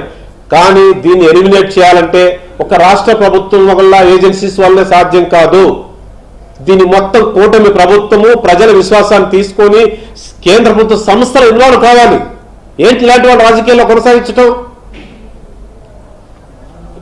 క్రిమినల్ ఎంత వంశీ ఏంటండి, వంశీ చరిత్ర ఏంటండి? ఏం చేశాడు? హైదరాబాద్లో ఏం చేశాడు? గన్నవరంలో ఏం చేశాడు? విజయవాడలో ఏం చేశాడు? ఈ అంతా చాలా దుర్మార్గం. చెప్పుకుంటే వాళ్ళ ఇంట్లో టార్చర్ ఛాంబర్ ఉందండి. మీరు చెప్తున్నారు చూసారా, బాగా మీరు చెప్పిన ఒక 3-4 పేర్లు, మీరు చదివిన 3-4 పేర్లు నేను చదవడం బాగుండదు. వాళ్ళ ఇళ్లలో వంశీ ఇంట్లో ఇంకా 2-3 మా గుంటూరు జిల్లా రాజకీయ నాయకుల ఇళ్లలో ఒక టార్చర్ ఛాంబర్ ఉంటుంది. తీసుకెళ్లి పోలీసుల ముందే ఇంట్లో కొడతారండి, లాంటి కర్రలు దిందాకా. పోలీసులు లాంటి కుర్రోళ్ళు ఉంటారు వాళ్ళ దగ్గర. Torture chamber is there. It is true అండి. మీరు అడగండి, ఆ విక్టిమ్స్ అడగండి, చెప్తారు. వంశీ ఇంట్లో టార్చర్ ఛాంబర్ ఉంది. ఒక chamber it is meant for torture. పోలీసులు ఇంటరాగేట్ చేసినట్టు వాళ్ళు కూడా విపరీత కర్రలు గిర్రలు ఉంటాయి, కొడుతుంటారు. ఇంకా గుంటూరు జిల్లాలో ఆల్రెడీ ఉన్నాయి, టార్చర్ ఛాంబర్స్ ఉన్నాయి. ఇంకా పేరు చెప్పడం నాకు బాగుండదు. వాళ్ళని ఒక రాష్ట్ర ప్రభుత్వ ఏజెన్సీలు ఏం చేయలేవండి. దిస్ ఎ ప్రాసెస్ అంతే. వీళ్ళని రూట్ అవుట్ చేయాలంటే, ఎలిమినేట్ చేయాలంటే కేంద్ర ప్రభుత్వ సంస్థలు ఇన్వాల్వ్ కావాలి. జగన్మోహన్ రెడ్డి గారికి ఇలాంటి వాళ్ళంటే ఇష్టం, వీళ్ళని పెంచి పోషిస్తాడు. అతను రిప్రజెంటేటివ్ డెమోక్రసీ కావాల్సిన అవసరం లేదు అతనికి. అతను ఈజ్ అగెనిస్ట్ డెమోక్రసీ అండి. రిప్రజెంటేటివ్ డెమోక్రసీకి అగెనిస్ట్ అతను. అంబేద్కర్ రాజ్యాంగంలో రిప్రజెంటేటివ్ డెమోక్రసీ కావాలని చెప్పాడంటే ప్రతినిధులతో కూడిన ప్రజాస్వామ్యం కావాలన్నాడు. అంటే ఎమ్మెల్యేలు ఎమ్మెల్సీలు కావాలి, రాజ్యసభ లోక్సభ ఉండాలని చెప్పాడు. జగన్మోహన్ రెడ్డికి వ్యతిరేకము. మన మీటింగ్లో, గుంటూరు జిల్లా మీటింగ్లో ఏం చెప్పాడో తెలుసండి? ఉంటే ఉండండి, పోతే పోండినా, పోయేవాళ్ళు పొమ్మని చెప్పండి అనా, నేను తయారు చేసుకుంటా, నేను అంత దొంగలు తయారు చేసుకుంటా, రౌడీని తయారు చేసుకుంటా. అవును, మరి మర్యాద కాదు, డైరెక్ట్ చెప్పాడు. బుద్ధిమంతులు తయారు చేయడం అలాంటి వాళ్ళు పాలిటిక్స్ తయారు చేయడం ఎంతసేపు చాలా ఈజీ. ఇస్తాడండి అంత దొంగల్ని, క్రిమినల్స్ టికెట్లు ఇస్తాడు. రేపు క్రమశిక్షణ నేర్పడం కష్టం, కానీ గాలి చెప్తున్నాడు, ఓపెన్ చెప్తున్నాడండి. రహస్యం లేదండి. ఇక్కడ ఉన్నవాళ్ళు సిగ్గుతో ఉంటాయనండి. ఉన్నవాళ్ళు ఏదో రాజకీయాల్లో ఉండాలని ఉంటుంది తప్పితే, ఇప్పుడు మర్యాదస్తులు ఉంటే దాంట్లో ఉండడానికి వీల్లేదు. చెప్తున్నా, ఓపెన్ గా చెప్తున్నాడండి అతను. ఈజ్ అగెనిస్ట్ రిప్రజెంటేటివ్ డెమోక్రసీ అండి. మీరెవరు రిప్రజెంటేటివ్ కాదు. నేను పెడితే నేను పదవులు ఇస్తాను మీకు, నేను ఇస్తే మీరు ఎమ్మెల్యేలు అవుతారు. మీ ఆర్గ్యుమెంట్, మీ సలహాలు నాకు అవసరం లేదు. మీకు చేతనైతే వాళ్ళు చంపండి, పొడవండి, తిట్టండి, కొట్టండి, హింసించండి. That is your duty. That is openly telling.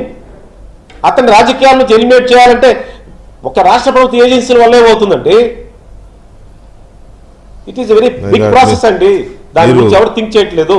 మీరు నా డిబేట్ లో కూర్చున్నప్పుడల్లా ఏదో ఒక సెన్సేషన్ చెప్తున్నారు. మీరు కూర్చున్న ప్రతిసారి ఏదో ఒక సెన్సేషన్. దిస్ ఈజ్ ట్రూ అండి. నేను అబద్ధం అనట్లేదు. టార్చర్ ఛాంబర్ గురించి హైదరాబాద్ లో ఒక కాంగ్రెస్ పార్టీ సీనియర్ నాయకుడి ఇంట్లో ఉంటుందని, ఆయన కొడుకు ఇదే పని చేస్తాడని విన్నాను నేను హైదరాబాద్ లో. కానీ ఇట్లా వైసీపీ నాయకులు చాలా మంది ఇళ్లలో టార్చర్ ఛాంబర్లు ఉంటాయి అని చెప్తుంటే, మీరు ఇంత ముందు కూడా ఒక సెన్సేషన్ చెప్పారు నా డిబేట్లో, ఇప్పుడు ఇది చెప్తున్నారు ఏంటి? యామిని గారు మీరు ఏదో అంటున్నారు? నిజమండి. వంశీ గుంటూరు జిల్లా రాజకీయ నాయకులలో ఉంది, కనుక్కోండి. మీరు ఎక్కడ కొట్టారా అని చెప్తారు. ఓకే, చెప్పండి. మిగతా పార్టీలాగా, లేదంటే మీరు డిబేట్ సమన్వయకర్త లాగా మనం అనుకోవడం వేరును, ఆ పార్టీలోనే ఉండి అదంతా కల్లారా చూసి వచ్చి మాణిక్యరావు చెప్తున్నది అయితే నిజంగా షాకింగ్ గా ఉంది. టార్చర్ రూమ్ అంటే అందులో కానీ షాకింగ్ అని అనిపించినా మళ్ళీ 2 నిమిషాలు మనం చూస్తే ఆశ్చర్యమేం లేదు. ఒక ఎమ్మెల్యే మినిస్టర్లలోనే ఇట్లానే టార్చర్ రూమ్ ఉందనంటే మరి దానికి అధినేత, దానికి బాస్ అయినటువంటి వ్యక్తి ఆయన మెదడులో గాని, లేదంటే ఆయన సామ్రాజ్యం కట్టుకున్నటువంటి ప్యాలెస్ లో గాని ఇంకెంత పెద్దగా ఉన్నాయో. ఇప్పుడు వీళ్ళు ఓన్లీ ప్రజల్ని టార్చర్ చేస్తున్నారేమో, వాళ్ళకి ఎదురు తిరిగిన వాళ్ళని టార్చర్ చేస్తున్నారేమో. ఈ లెక్కన చూస్తే నిజంగా వాళ్ళు బయట పడుతున్నారో పడట్లేదో కానీ వైసీపీ వాళ్ళు, ఆ ప్రజాప్రతినిధులు కూడా మరి జగన్మోహన్ రెడ్డి ఇంకెంత టార్చర్ చేస్తారో మనకైతే తెలీదు. ఒకటి కేంద్ర ప్రభుత్వం అంటే ఇక్కడ కూటమిలో ఉన్నాం కాబట్టి సమన్వయం అనేది ఉండాలి ఖచ్చితంగా. జగన్మోహన్ రెడ్డి గాని ఇప్పుడు వైసీపీ వాళ్ళు చేస్తున్నదైతే అటు రాష్ట్ర ప్రభుత్వం ప్రస్తుతం వచ్చినటువంటి ఎన్డీఏ ప్రభుత్వము గట్టి చర్యలు తీసుకోవడానికి ప్రయత్నం చేస్తుంది. కానీ కేంద్ర దర్యాప్తు సంస్థలు మనం గతంలో మీరే చాలా సార్లు డిబేట్లు చేశారు, మీకు గుర్తుందో లేదండి. అతను సిబిఐ అధికారులను కూడా భయపెట్టి వాళ్ళు ప్రాణాలు తీస్తామని చెప్పని బెంబెలెత్తించి మరీ వాళ్ళని ఇబ్బంది పెట్టాడు కదా, బెదిరింపులు. రెండోది కేంద్ర ప్రభుత్వ సంస్థలు ఏవైతే ఉన్నాయో దానికి ఖచ్చితంగా దీనిపైన యాక్షన్ తీసుకునేదానికి కంకణ మధ్యలో తీసుకుంటాము. ఇంకొకటి రాష్ట్ర ప్రభుత్వాన్ని కూడా ఈ సందర్భంలో మేము కూడా అంటున్నాం, ఇప్పుడు జగన్మోహన్ రెడ్డి చేసినవన్నీ కేంద్ర ప్రభుత్వ సంస్థలకే వెళ్ళాలనేది. ఆయన ఇక్కడ తవ్వినటువంటి భూమి ఇసుక దగ్గర నుంచి తీస్తే రాష్ట్ర ప్రభుత్వం కూడా బోల్డ్ని కేసులు పెట్టి ఆయన పైన చర్యలు తీసుకోవడానికి అవకాశం కూడా ఉంది. ఆ ప్రయత్నం కూడా మా కూటమి ప్రభుత్వం చేస్తుంది. కేవలం కేంద్ర ప్రభుత్వ సంస్థలే కాకుండా రాష్ట్ర ప్రభుత్వం కూడా పెట్టాల్సినటువంటి కేసులు బోల్డ్ ఉన్నాయి. అన్ని ఆధారాల కోసం కోసమనే, ఎందుకంటే తొందరగా తప్పించుకుని చేప పిల్లలాగా, చేప కాదు ఇది, పెద్ద తిమ్మింగులా, ఇది షార్క్. మనం షార్క్ ని మించి ఇంకేమైనా పదం ఉందంటే నాకు తెలియదు, కానీ అలా తప్పించుకొని తిరిగేటటువంటి రకాలు కాబట్టి ఆలస్యమైన జరుగుతుంది. ఇంకోటి నిన్న నుంచి మీరు చూసారా, వల్లభనేని వంశీ గారి అరెస్ట్ చేశారు అని చెప్పినా గానీ లబలబలబలబమని, ఈవిడే కాదు వాళ్ళ వైఫ్ కాదు, అంతకుముందు అతను ఎవరు మన డిజిటల్ కార్పొరేషన్ ఉన్నటువంటి రవికిరణ్ అనుకుంటా, ఇంటూరి రవికిరణ్ గాని అసలు వైసీపీ నాయకులను అరెస్ట్ చేస్తుంటే వాళ్ళ భార్యలు వచ్చేసి అమ్మో వాయో ఏదో అన్యాయం జరిగిపోయింది, అక్రమం జరిగిపోయింది అంటున్నారు. మరి నిజంగానే వేలాది మంది అమాయకులని, మహిళలను కూడా ఆ రకంగా చిత్రహింసలు పెట్టినప్పుడు వీరందరికీ సాటి ఆ లేడీసే కదా, వీరందరూ ఆడవారే కదా, వాళ్ళకి కనీసం గుర్తు రాలేదా? అయ్యో ఆడవారిని ఆ రకంగా తన్నకూడదు, లాగకూడదు, ఈడ్చి పడేయకూడదు, ఈ రకంగా చేయకూడదు అని చెప్పని లేనప్పుడు ఈ రోజు మీకు నొప్పి తెలుస్తోందా? నేను ఒక మహిళలాగా నేను అనుభవించాను కాబట్టి ఆ బాధలు 5 ఏళ్లలో నేను చాలా సార్లు చెప్పాను. ఈ రోజు నేను ప్రశ్నిస్తున్న వాళ్ళ భార్యలు ఎవరైతే సోకాళ్ళు భార్యలు వచ్చి మాకు కూటమి ప్రభుత్వం కక్ష కట్టిందని అంటున్నా, మరి ఆ రోజు ఏమైందమ్మా నీ నోరు? ఎందుకు మరి అప్పుడైనా మీ మొగుళ్ళు తీసుకొచ్చి సంపాదించి పెట్టే దాంట్లో అవినీతితో మీరు లడ్డూలు తింటూ నోట్లో పెట్టుకుని లడ్డు తింటున్నారా? ఆ రోజు మీకు కనపడలేదా? వేలాది మంది ఇదే రాష్ట్రంలో మహిళలు ఎంతో శాపనార్థాలు పెట్టారు, కన్నీరు పెట్టారు, ఆక్రోషంతో. ఈ రోజుకి నాకు ఆక్రోషం బయటకు వస్తుంది. మరి ఆ రోజు మీకు కనిపించలేదు? ఎంతో మందిని వారి చావుకి కారణమైనప్పుడు, మీ మొగుళ్ళు ఇతర నాయకులు చావులకి కారణమైనప్పుడు, మీరే కారణమైనప్పుడు మీకు తెలియలేదా? ఆ శాపాలన్నీ చుట్టుకుంటాయి, అవన్నీ మనకు తగులుతే ఏదో ఒక రోజు మన కుటుంబాలు కూడా ఇలానే రోడ్ల మీద పాలవుతారు, లేదంటే అరెస్టులు పాలవుతారని ఈ రోజు నీతులు చెప్తున్నారా మీడియాల ముందుకు వచ్చి? మా కూటమి ప్రభుత్వం అన్యాయం చేసింది. వంశీ గారి భార్య ఆవేదన పడుతుంది, లేకపోతే కంగారు పడుతుంది, లేకపోతే బాధపడుతుంది అంటే అర్థం చేసుకోవచ్చు. సరే, భర్తని ఎందుకు అర్థం చేసుకోవాలండి? కాదు, వాళ్ళ భర్తనే ఎన్నో అన్యాయాలు చేసిన అది ఒక ఫేస్, అదొక వైపు. ఆమె అప్పుడు ఎందుకు మాట్లాడలేదు, ఇష్టం వచ్చినట్టు భువనేశ్వర్ గారిని కానీ లేదా వాళ్ళని వీళ్ళని తిట్టుతున్నప్పుడు కానీ ఆవిడ ఎందుకు మాట్లాడలేదు అనేది లేదు. ఆమె నేను ఒప్పుకుంటా, అప్పుడు ఆవిడ ఎందుకు అప్పుడు రియాక్ట్ అవ్వలేదు అనేది కరెక్టే. కానీ ఇప్పుడున్న ఈ సిచ్యువేషన్ లో భర్తను తీసుకెళ్లారు, ఏం చేస్తారో, అప్పుడున్న పగలు ప్రతీకారాలు ఉన్నాయి కాబట్టి ఎట్లా ఆయన ట్రీట్ చేస్తారనే భయం. ఇది వైసీపీ పాలన కాదండి వెంకటకృష్ణ గారు, ఇది వైసీపీ పాలన కాదు. మేము కనుక అలాగా మా కూటమి ప్రభుత్వము కక్ష సాధింపు చర్యలు నిజంగా చేయాలని అనుకుంటే ఈ రోజు ఇందా చెప్పినట్టుగా ఒక్కొక్కరు ఆల్ఫాబెట్ వైజ్ కూడా బయట ఉండేవాడు. వైసీపీ పాలన కాదు, అలా చెయ్యరు అని అంతవరకు కరెక్ట్ అయినా కూడా ఒక భార్యగా ఆమె ఆవేదన చెందుతోంది లేదా భయపడుతోంది, పోని అంతవరకు కొంత అర్థం చేసుకోవచ్చు మనం. కానీ ఇప్పుడు మీరు చెప్పిన కొంతమంది సోషల్ మీడియాలో కానీ లేకపోతే ఇంకా వేరే వాళ్ళు తెగిదైపోతున్నారే, వాళ్ళు మాత్రం మీరు అన్నది కరెక్ట్ గా యాప్ట్ అవుతుంది వాళ్ళకి. అదే ఎంత టార్చర్ పెట్టారండి సోషల్ మీడియా కానీ, లేదంటే ఇదే కొడాలి నాని లాంటి వాళ్ళు కానీ. ఆ కొడాలి నాని నోరు మీరు చూసారా? డ్రైనేజ్ అసలు అది. దానికంటే మాటలకి మనకి తలుచుకొని ఆవేశం వస్తుంది తప్పితే మన సంస్కారం ఉంది కాబట్టి అంత పదాలు మనం వాడలేము, మేమైతే వాడలేము ఖచ్చితంగా. కానీ అదొక డ్రైనేజీ.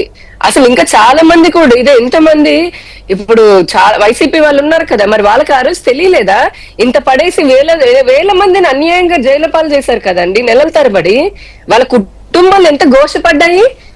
వాళ్ళు చేసిన తప్పేంటి? ప్రభుత్వాన్ని ప్రశ్నించడమేనో వాళ్ళు చేసింది. మీరు ఇంకా అన్యాయం చేసి, అక్రమం చేసి, అన్ని హత్యలు చేసుకుంటూ, ఇన్ని అరాచకాలు చేసి, ఇంత దోపిడీ చేసి, ఇన్ని దొంగతనాలు చేసి, ఆఖరికి సాక్షులను కూడా ప్రభావితం చేసిందా చెప్తున్నారు కదా.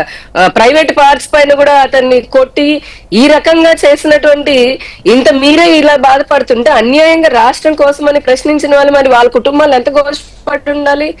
అలా ఎట్ ద సేమ్ టైం ఏమో చెప్తున్నాం, తప్పు చేసిన వాడు శిక్ష పడాల్సిందే, వాళ్ళు తప్పించుకోవడానికి లేదు. ఎట్ ద సేమ్ టైం మళ్ళీ చెప్తున్నాం, కక్ష సాధింపు చర్యలు అనేది వీళ్ళు ఇప్పుడు భయపడుతూ ఆందోళన చెందాల్సిన అవసరం లేదు. చట్ట ప్రకారమే వాళ్ళకి కొత్త రోగాలన్నీ, మరి మనం అనారోగ్యం గురించి అనకూడదు కాబట్టి మళ్ళీ అంటున్నాను, ఆ సంస్కారం ఉంది కాబట్టి నిజంగానే వాళ్ళకి బాగాలేదు అని అంటే ప్రభుత్వం కూడా కన్సిడర్ చేస్తుందో, కోర్టులు కన్సిడర్ చేస్తారో, వాళ్ళకి కావాల్సిన ఫెసిలిటీస్ కూడా ఇస్తాయో ఇవ్వవో. కానీ ఇంత నీతులు మనం ఎప్పుడైనా ఒకే రకంగా ఉండాలి. నీకు కలిగితేనే నొప్పి, నాకు కలిగితే నొప్పి కాదు. నువ్వు ఇష్టం వచ్చినట్టుగా కబ్జాలు చేసుకుంటూ, భూ కబ్జాలు చేసి, హత్యలు చేసి, ఈ రోజున కేసులు అనగానే కక్ష సాధింపు చర్యలు అంటే వినడానికి రాష్ట్రంలో ప్రజలు ఎవరు సిద్ధంగా లేరు. ఇంకొకటి, జగన్మోహన్ రెడ్డి గారు మనం ఎన్ని అనుకున్నా ఆయన ఏ మొహం పెట్టుకుని ఇప్పుడు వచ్చి ధర్నాలు చేస్తానంటాడండి సాగునీటి ప్రాజెక్టుల గురించి. గడిచిన 5 సంవత్సరాల్లో అటు కేంద్ర ప్రభుత్వం 1000 కోట్లు సాగునీటి ప్రాజెక్టుల నిధులు ఇచ్చినా, లేదంటే రాష్ట్రం నుంచి అవన్నీ ఆపి ఒకటి ఇంచు ఒక్క చుక్క నీరైనా వదలడానికైనా ఒక ప్రాజెక్ట్ అయినా కట్టినటువంటి మొహమైనా ఇది? అసలు ఆ పార్టీ అయినా ఈ రోజు నుంచి మళ్ళీ సాగునీటి ప్రాజెక్టులు కూటమి ఏం చెయ్యట్లేదు కాబట్టి చేయడానికి పెద్దగా సిగ్గుపడాల్సిన అవసరం గానీ లేకపోతే వెరవాల్సిన అసలు నిరుద్యోగ జాబ్ క్యాలెండర్ అని చెప్పారని వాడు మళ్ళీ డిఎస్సి వీళ్ళందరూ ఏమనుకుంటారంటే జనం గతం మర్చిపోతారు ఈజీగా, మనం ఏం చెప్పినా ఎవరు ప్రజలు మర్చిపోరండి. అదే అనుకుంటారు గొప్పతనం. రాజకీయ నాయకులు చాలా మంది ఏమనుకుంటారంటే గతాన్ని జనం తేలిగ్గా మర్చిపోతారు, ఇప్పుడు మనం ఏం చెప్తే అదే ఇప్పుడు ప్రభుత్వం సహజంగా ఉండే ఆ వ్యతిరేకత కొద్దిగా ఉంటది కదా, అది కొద్దిగా పోగవుతూ ఉంటది మనం చెప్తుంటే అనే ఒక భ్రమలో ఉంటారు. ఇంకొక విషయం అండి వెంకటకృష్ణ, ఇంకొక విషయము, ఇప్పుడు ఢిల్లీకి వెళ్ళి వీళ్ళని కలుస్తున్నటువంటి జగన్మోహన్ రెడ్డి గారు ఆయన అధికారం కోల్పోగానే ఢిల్లీకి వెళ్ళి కూడా నాటకాలు ఆడిగా ఈ రాష్ట్రంలో కూటమి ప్రభుత్వం హత్యలు చేస్తుందని చేయించిందంటే ఈ ఎన్న పాలనలో 5 సంవత్సరాల అన్ని జరిగినాయి. కొత్త ప్రభుత్వం వచ్చిన 15 రోజులకే రాష్ట్రపతి పాలన పెట్టాలని పోయి ఢిల్లీలో కూర్చున్నారు. దొంగ అని చెప్పని ఈ రోజు నీ దొంగల్ని వెళ్ళి ఇటువంటి చేసిన వాళ్ళందరూ నేరస్తులని జైల్లో కలుస్తున్న ఈ వ్యక్తి న్యాయం కావాలి రాష్ట్రంలో లా అండ్ ఆర్డర్ లేదని చెప్పని ఢిల్లీలో పోయి ధర్నాలు చేస్తానని చెప్పని చేసిన నాటకాలు ప్రజలు మర్చిపోయారంటారా? చెప్పండి అసలు ఎంత దారుణం అది. రైట్. అసలు జగన్మోహన్ రెడ్డి ధైర్యం ఏంటి? జగన్మోహన్ రెడ్డి ఎందుకు ఏ ధైర్యంతో మళ్ళీ వీళ్ళందరినీ సమర్థించు అంటే బహుశా మన ఎన్నికల్లో ఓడిపోవడానికి తమ పార్టీ నేతలు కానీ తమ కార్యకర్తలు కానీ తన ప్రభుత్వంలో పోలీసులు చెలరేగిపోయి చేసిన అకృత్యాలు అరాచకాలు కారణం కాదు, అది వేరే కారణాలు ఏవో ఉన్నాయి అనుకుంటున్నాడేమో. అందుకనే మళ్ళీ తన గ్యాంగ్ మొత్తాన్ని సమర్థించుకోవడానికి ఏమన్నా వెళుతున్నాడా, వాళ్ళకి ధైర్యం చెప్పడానికి వెళ్తున్నాడా అనేది ఒకసారి చర్చ. వరప్రసాద్ గారు, ఇప్పుడే ఒక సీనియర్ అడ్వకేట్ ఒక ఆవిడ మెసేజ్ పెట్టారు. ఏమంటే రేపు జగన్ జైల్లో ములాఖతు పెట్టుకునేది ఇప్పుడు పోయిందని అందరూ అనుకుంటున్న ఫోను వివరాల కోసం అయి ఉండొచ్చు. జగన్మోహన్ రెడ్డికి మొత్తం అన్ని వివరాలు చెప్పి ఏది ఎక్కడుంది ఏంటి అన్ని వివరాలు వంశీ చెప్పే అవకాశం ఉంది అనేది ఆ లాయర్ గారు వ్యక్తం చేస్తున్న అనుమానం.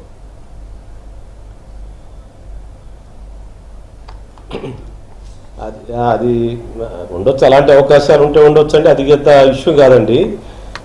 జగన్మోహన్ రెడ్డి గారు రేపు కలిసేది ఎందుకంటే to send A message to the people, నేను ఐ విల్ సపోర్ట్ ఇలాంటిగా ఎలా వాళ్ళందరినీ పచ్చిగా ఉండే దుర్మార్గులందరినీ నేను సపోర్ట్ చేస్తాను. ఐఆమ్ ఫర్ దిస్, నేను వీళ్ళ కోసం ఉన్నాను, ఇలాంటి వాళ్ళకే రేపు టికెట్లు ఇస్తాను, ఇలాంటి వాళ్ళే నా ప్రతినిధులు, ఎంత దుర్మార్గాలు చేస్తే అంత దుర్మార్గులకి నేను ఎమ్మెల్యేలు చేస్తాను, నేను టికెట్లు ఇస్తాను చెప్పడానికి వెళ్తా ఉన్నాను. నేను జగన్ నుంచి అంతకంటే ఎక్కువ ఆశించడం కూడా పొరపాటు రాజకీయాల్లో. కానీ ఆ అడ్వకేట్ గారు కూడా చెప్పండి, ఇంకొక విధంగా చేస్తాడు, ఎంత క్రిమినాలజీ అంటే అంత క్రిమినాలజీ చేస్తారు, దానికి ఏమి ఆయన ఇది మంచిది కాదని చెప్పడండి. ప్రతిపక్షం మీద చేసే అతను ఎదురుపక్షం వాళ్ళు అంటే తను వ్యతిరేకించే వాళ్ళు ఎంత దుర్మార్గం చేస్తే అంత హీ లైక్స్, దానికి ఏం పారామీటర్స్ లేవు. కరెక్టే గానే ఆ లాయర్ గారు అన్న దాంట్లో కూడా ఒక ఫ్యాక్ట్ ఉంది కదా, నాకు గుర్తుంటే మరి మీరు అప్పుడు మీరు మంత్రి కాదు రాజశేఖర రెడ్డి గారు గౌరవ్ వెంకటరెడ్డిని జైలుకి వెళ్ళి కలిసినప్పుడు మీరు అప్పుడు ఎమ్మెల్యే కదా, సో అలాంటి అప్పుడు కొన్ని వివరాలు కొన్ని రహస్యాలు షేర్ చేసుకునే అవకాశం ఉంది కదా. అట్లాగే ఇప్పుడు ఈయన కూడా జైల్లో ఉన్నాడు, పోలీసులకు ఏ విషయాలు చెప్పలేదు, ఎంక్వైరీలో కూడా కస్టడీలో కూడా సహకరించలేదని పోలీసులే చెప్పారు జడ్జి గారికి. ఇప్పుడు ఆ ఫోన్ ఏమైంది అనేది పెద్ద ప్రశ్న. ఇప్పుడు బాలకోట గారు అంటాడు ఫోన్ ఏమైనా గోడ దూకి పారిపోయిందా అని. ఫోన్ గోడ దూకిపోయిందా లేదో తెలియదు కానీ పోలీసులకు దొరకలేదు కాబట్టి పలానా చోట ఫోన్ ఉంది, పలానా చోట ఇంకోటి ఉంది, పలానా చోట ఒక డంప్ ఉంది, డబ్బులు ఉన్నాయి, అవన్నీ వివరాలు చెప్పే అవకాశం ఉంది కదా. అంత తేలిగ్గా మనం తీసేయగలమా? నేనేం తీసేయట్లేదు, అదేం పాసిబిలిటీ లేదని చెప్పలేదు నేను. కానీ జగన్ అంతకంటే స్ట్రాంగ్ మెసేజ్ ఇవ్వడానికి వెళ్తున్నాడు అంటున్నాడు. That is a fact. మీరు అది ఆ పాసిబిలిటీస్ ఉన్నాయి, అంతకంటే స్ట్రాంగ్ మెసేజ్ ఇవ్వడానికి వెళ్తున్నాడు. నేను ఎంత నీచపోండి నేను సపోర్ట్ చేస్తాను, నేను ఎంత దుర్మార్గం సపోర్ట్ చేస్తాను నేను. ఇంకోటి చెప్పనండి, నేను ఇందాక టార్చర్ ఛాంబర్ అంటే మీరంతా ఆశ్చర్యపోయారు. మా గుంటూరు నుంచి ఒక పెద్ద మనుషులు ఏదో ఒక పంచాయతీ ఇక్కడ ఉన్న వాళ్ళకి ఏదో మ్యారేజ్ డిస్ప్యూట్ సంబంధించి ఏదో గన్నవరమా సంబంధ విషయాలు ఉంటే అది గన్నవరం ఏరియాలో వెళ్ళారు మనకు తెలిసిన వాళ్ళు.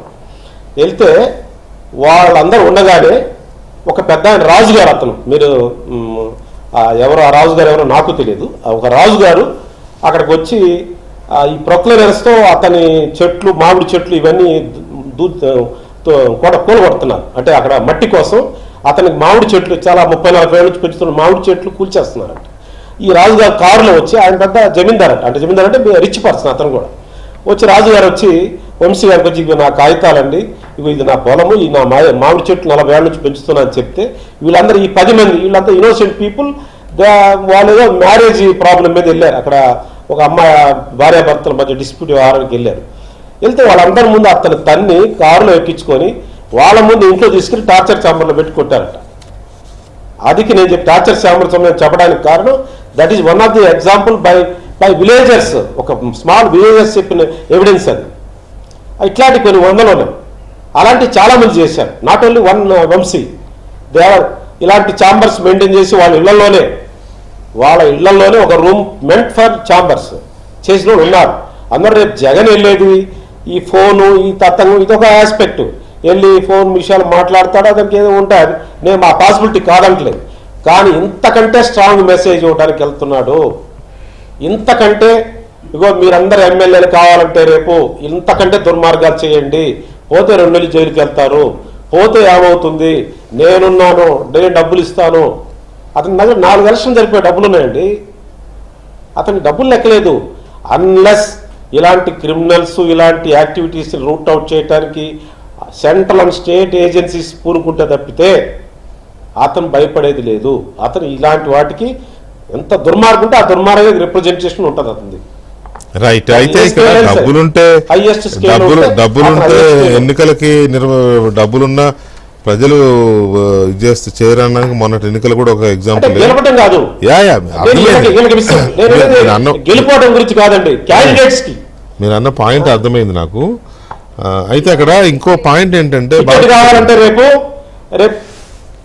బాలకోట గారు ఇందాక నేను అన్నట్టు, ఈయన ఇంత బహాటంగా నేరస్తుల్ని లేదా నిందితుల్ని, పోనీ నేరస్తులపై నిందితుల్ని ఇంత బాహాటంగా సపోర్ట్ చేస్తున్నాడు, వాళ్ళ జైలుకి వెళ్ళి పలకరిస్తున్నాడు, పరామర్శిస్తున్నాడు, మద్దతు ఇస్తున్నాడు, లాయర్లను పెట్టి ఇచ్చేస్తున్నాడు అని అంటే, మొన్నటి ఎన్నికలు ఈ అరాచకాలు శాంతి భద్రతల సమస్య గురించి కాదు జరిగింది, అందుకు కాదు ఓడిపోయింది అని ఏమని అనుకుంటున్నాడు ఆయన. అందుకనే వీళ్ళని ఇంకా అలా వెనకేసుకొస్తున్నాడు అనుకోవాలా? వెంకటకృష్ణ గారు 2 మాటలు చెప్తాను. ఇప్పుడు పెద్దలు మాణిక్యవర ప్రసాద్ గారు లాంటి వాళ్ళే, అంటే కృష్ణా జిల్లా రాజకీయాలు, గుంటూరు జిల్లా రాజకీయాలు పూర్తిగా చదివిన వాళ్ళు, తెలిసిన వాళ్ళే వల్లభనేని వంశీ టార్చర్ ఛాంబర్ నిర్వహిస్తున్నాడని చెప్పాడు అని అంటే ఇది ఒక సీరియస్ ఎలిగేషను. దీనికి డీజీపీ గారు రెస్పాండ్ అవ్వాలి, ముఖ్యంగా లోకేష్ గారు కూడా రెస్పాండ్ అయ్యి ఈ 2-3 రోజులని ఛాంబర్ ఉండో లేదో కూడా చెప్పాలని చెప్పి నేను అమరావతి భోజనం చేసి డిమాండ్. మీరు డీజీపీ గారిని లోకేష్ గారిని అన్నారు కానీ హోమ్ మినిస్టర్ గుర్తులేదా మీకు? ఫోన్ సార్ వెంకటకృష్ణ గారు హోమ్ మినిస్టర్ గారిని కూడా అడుగుతున్నారు చెప్పాలండి, ఎందుకంటే ఆవిడ హోంమంత్రి గారు దళిత మీ సోదరి, చెప్పాలి. వెంకటకృష్ణ గారు మీకు నేను కొత్త మాట చెప్తున్నా. గత 5 ఏళ్ళుగా మీకు నా పరిచయం, ఏదైనా మనసులో ఉన్న మాట కూడా మీతో నేను పంచుకుంటాను. చాలా సందర్భాల్లో గత 5 ఏళ్ళలో ఎంత భయపెట్టినా జగన్మోహన్ రెడ్డి గారు చాలా ధైర్యంగా వచ్చి శివసాగర్ అన్న మాటలు అలలు తలదించవు, సముద్రం ఒకరి మోకాల దగ్గర మొరగదు అని చెప్పి మాట్లాడేవాడిని. ఇటీవల నేను 2-3 సార్లు వైఎస్ఆర్ కాంగ్రెస్ పార్టీ వాళ్ళు వచ్చే ఛానల్లో కూడా వెళ్ళా. వాళ్ళు ఏమన్నారంటే, నేను ఎమ్మెల్యే ముసుగులో ఉన్న వల్లభనేని వంశీ ఒక గ్యాంగ్స్టర్ అని అంటే, వల్లభనేని వంశీ గ్యాంగ్స్టర్ అయితే నిన్ను లేపేసేవాళ్ళు ఈ పార్టీకి అని అన్నాడు ఒక వైఎస్ఆర్ కాంగ్రెస్ పార్టీ అధికార ప్రతినిధి. ఇంకొక ఆయన ఏమన్నాడంటే, అసలు జగన్మోహన్ రెడ్డి గారు నేను బతికినచ్చటమే చాలా ఇదైపోయింది, నువ్వు బతికావంటే మేము ప్రజాస్వామిక పరిపాలన చేశావు అని అన్నాడు. సాధారణంగా లోకేష్ గారు అంటారు, ఆంధ్రప్రదేశ్కి రావడానికి పారిశ్రామికవేత్తలు భయపడుతున్నారు, మేము ధైర్యం చెప్తున్నామని. స్టిల్ మేము కూడా భయపడుతున్నాం వెంకటకృష్ణ గారు. రేపు పొద్దున్న 2.0 వస్తే, జగన్మోహన్ రెడ్డి గారు లాంటి వాళ్ళు మళ్ళీ అధికారంలోకి వస్తే మా పరిస్థితి ఏంటి? దళితుల పరిస్థితి నాడు పోరాడుతున్నప్పుడు భయపడలా, నేడు కూటమి ప్రభుత్వంలో బాలకోటయ్య భయపడుతున్నాడనే మాట మాట్లాడటానికి కూడా నేను వెనకాడటం. ఎందుకంటే చాలామంది రైతులు కూడా నన్ను అడుగుతున్నారు, బాలకోటయ్య గారు మళ్ళీ వాడు వస్తానంటున్నాడు, ఏదో చేస్తానంటున్నాడు, ఒకవేళ చేస్తే ఏంటి బాలకోటయ్య గారు అని ఒక భయానక వాతావరణం ఉన్నమాట కూడా యథార్థం. దీనికి కూడా ఆలోచించాలి. రెండోది ఏంటంటేనండి, ప్రజాస్వామ్యంలో కింది కులాలు ఓట్లేస్తారండి. అసలు ప్రజాస్వామ్యాన్ని డిసైడ్ చేసే వాళ్ళే ఈ కింది కులాలు, ఎస్సీలు, ఎస్టీలు, బీసీలు. నిరక్షరాస్యులు వీళ్ళే, సంక్షేమ పథకాలకు అర్హులు వీళ్ళే. వీళ్ళకి భద్రత లోపిస్తే, వీళ్ళని దగ్గరకు తీసుకోకపోతే, వీళ్ళని ముద్దాడకపోతే, వీళ్ళకి ధైర్యం చెప్పకపోతే మళ్ళీ ఆ కులాలు దూరం అవుతాయండి. నేను కొండ మీద కోతిని తెచ్చాను అని అనటం కంటే చేతిలో ఉన్న చాక్లెట్ని వాడి చేతికి అందించడం గొప్ప విషయం అండి. ఈ రోజున బయట ఏం జరుగుతుందంటే, కూటమి ప్రభుత్వం కక్ష సాధిస్తుంది, జగన్మోహన్ రెడ్డి గారిని లోపలేయటానికి చూస్తుంది, అరాచకాలు చేస్తుందని వాళ్ళు చేస్తున్న ప్రచారాన్ని కూడా నేను అంటున్నాను. ఇంకా మా మాణిక్యవర ప్రసాద్ గారి సంబంధం గట్టిగా తెలుగుదేశం పార్టీ నాయకులు కూడా దాన్ని వివరణ ఇవ్వలేకపోతున్నారు ప్రజలకి. ఇది కాదు, వాళ్ళు చేసిన తప్పులకి చట్టం తీసుకుంటున్న చర్యలుగా మీలాంటి పాత్ర కూడా నిర్వహించలేకపోతున్నారు. ఎందుకంటే అన్నం పెట్టిన చేతిని, మంచినీళ్ళు ఇచ్చిన చేతిని మర్చిపోయేవాడిని కాదు. కాబట్టి ఈ ప్రభుత్వాన్ని కాపాడుకోవాల్సిన బాధ్యత మాలాంటి వాళ్ళ మీద ఉంది. మళ్ళీ జగన్మోహన్ రెడ్డి గారిని అధికారంలోకి రాకుండా అడ్డుకోవాల్సిన బాధ్యత కూడా మా మీద ఉంది. ఎందుకంటే ప్రజాస్వామ్యంలో నీ చేతులు నా చేతుల్లో నిర్ణయాధికారం లేదు కాబట్టి, అది ప్రజల చేతుల్లో ఉంది కాబట్టి ప్రజా పరిపాలన అంటే ఈ భయాందోళనలు తీయాలి. ఎన్ని గడుసు ఉండాలి సార్? నేను ఒక్క మాట అడుగుతున్నాను.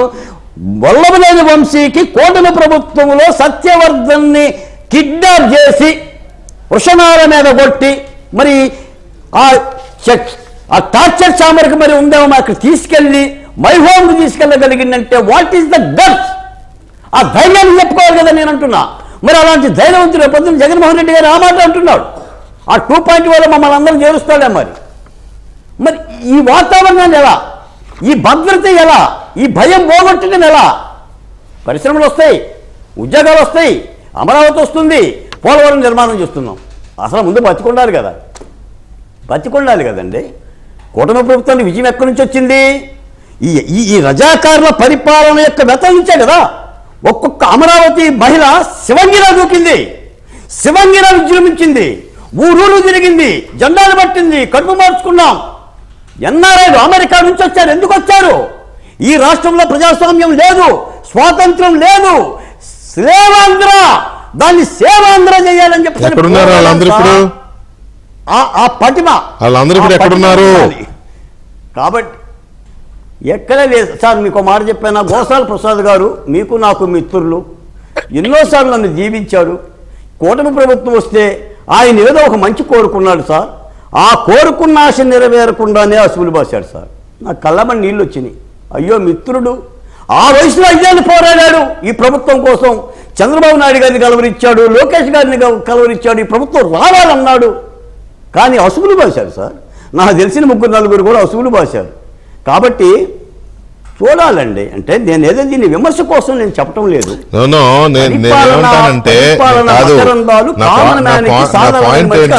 నా పాయింట్ ఏంటంటే యామిని గారు, ఇక్కడ మహిళల్ని దుర్భాషలాడాడని, మహిళల్ని కించపరిచాడనో మహాలక్ష్మి అనే ఒక ఆవిడ అప్పుడు కంప్లైంట్ ఇస్తే పోలీసులు తీసుకోలేదు. ఇప్పుడు అదే కంప్లైంట్ మీద మళ్ళీ కేసు పెడితే ఆయన నందిగం సురేష్ గారు సత్తెనపల్లి కోర్టుకు వెళ్ళి అట్లా లొంగిపోయాడు, బెయిల్ వచ్చేసాడు.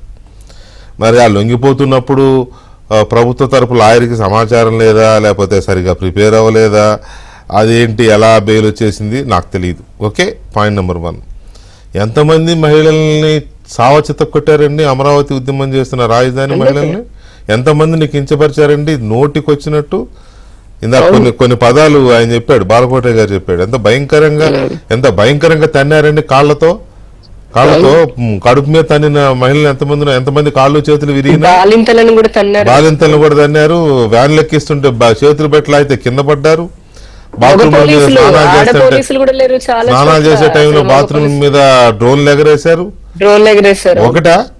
ఒకటి కాదు, కొన్ని వేల 1650 రోజుల ఉద్యమంలో కొన్ని వేల ఘటనలు జరిగాయి.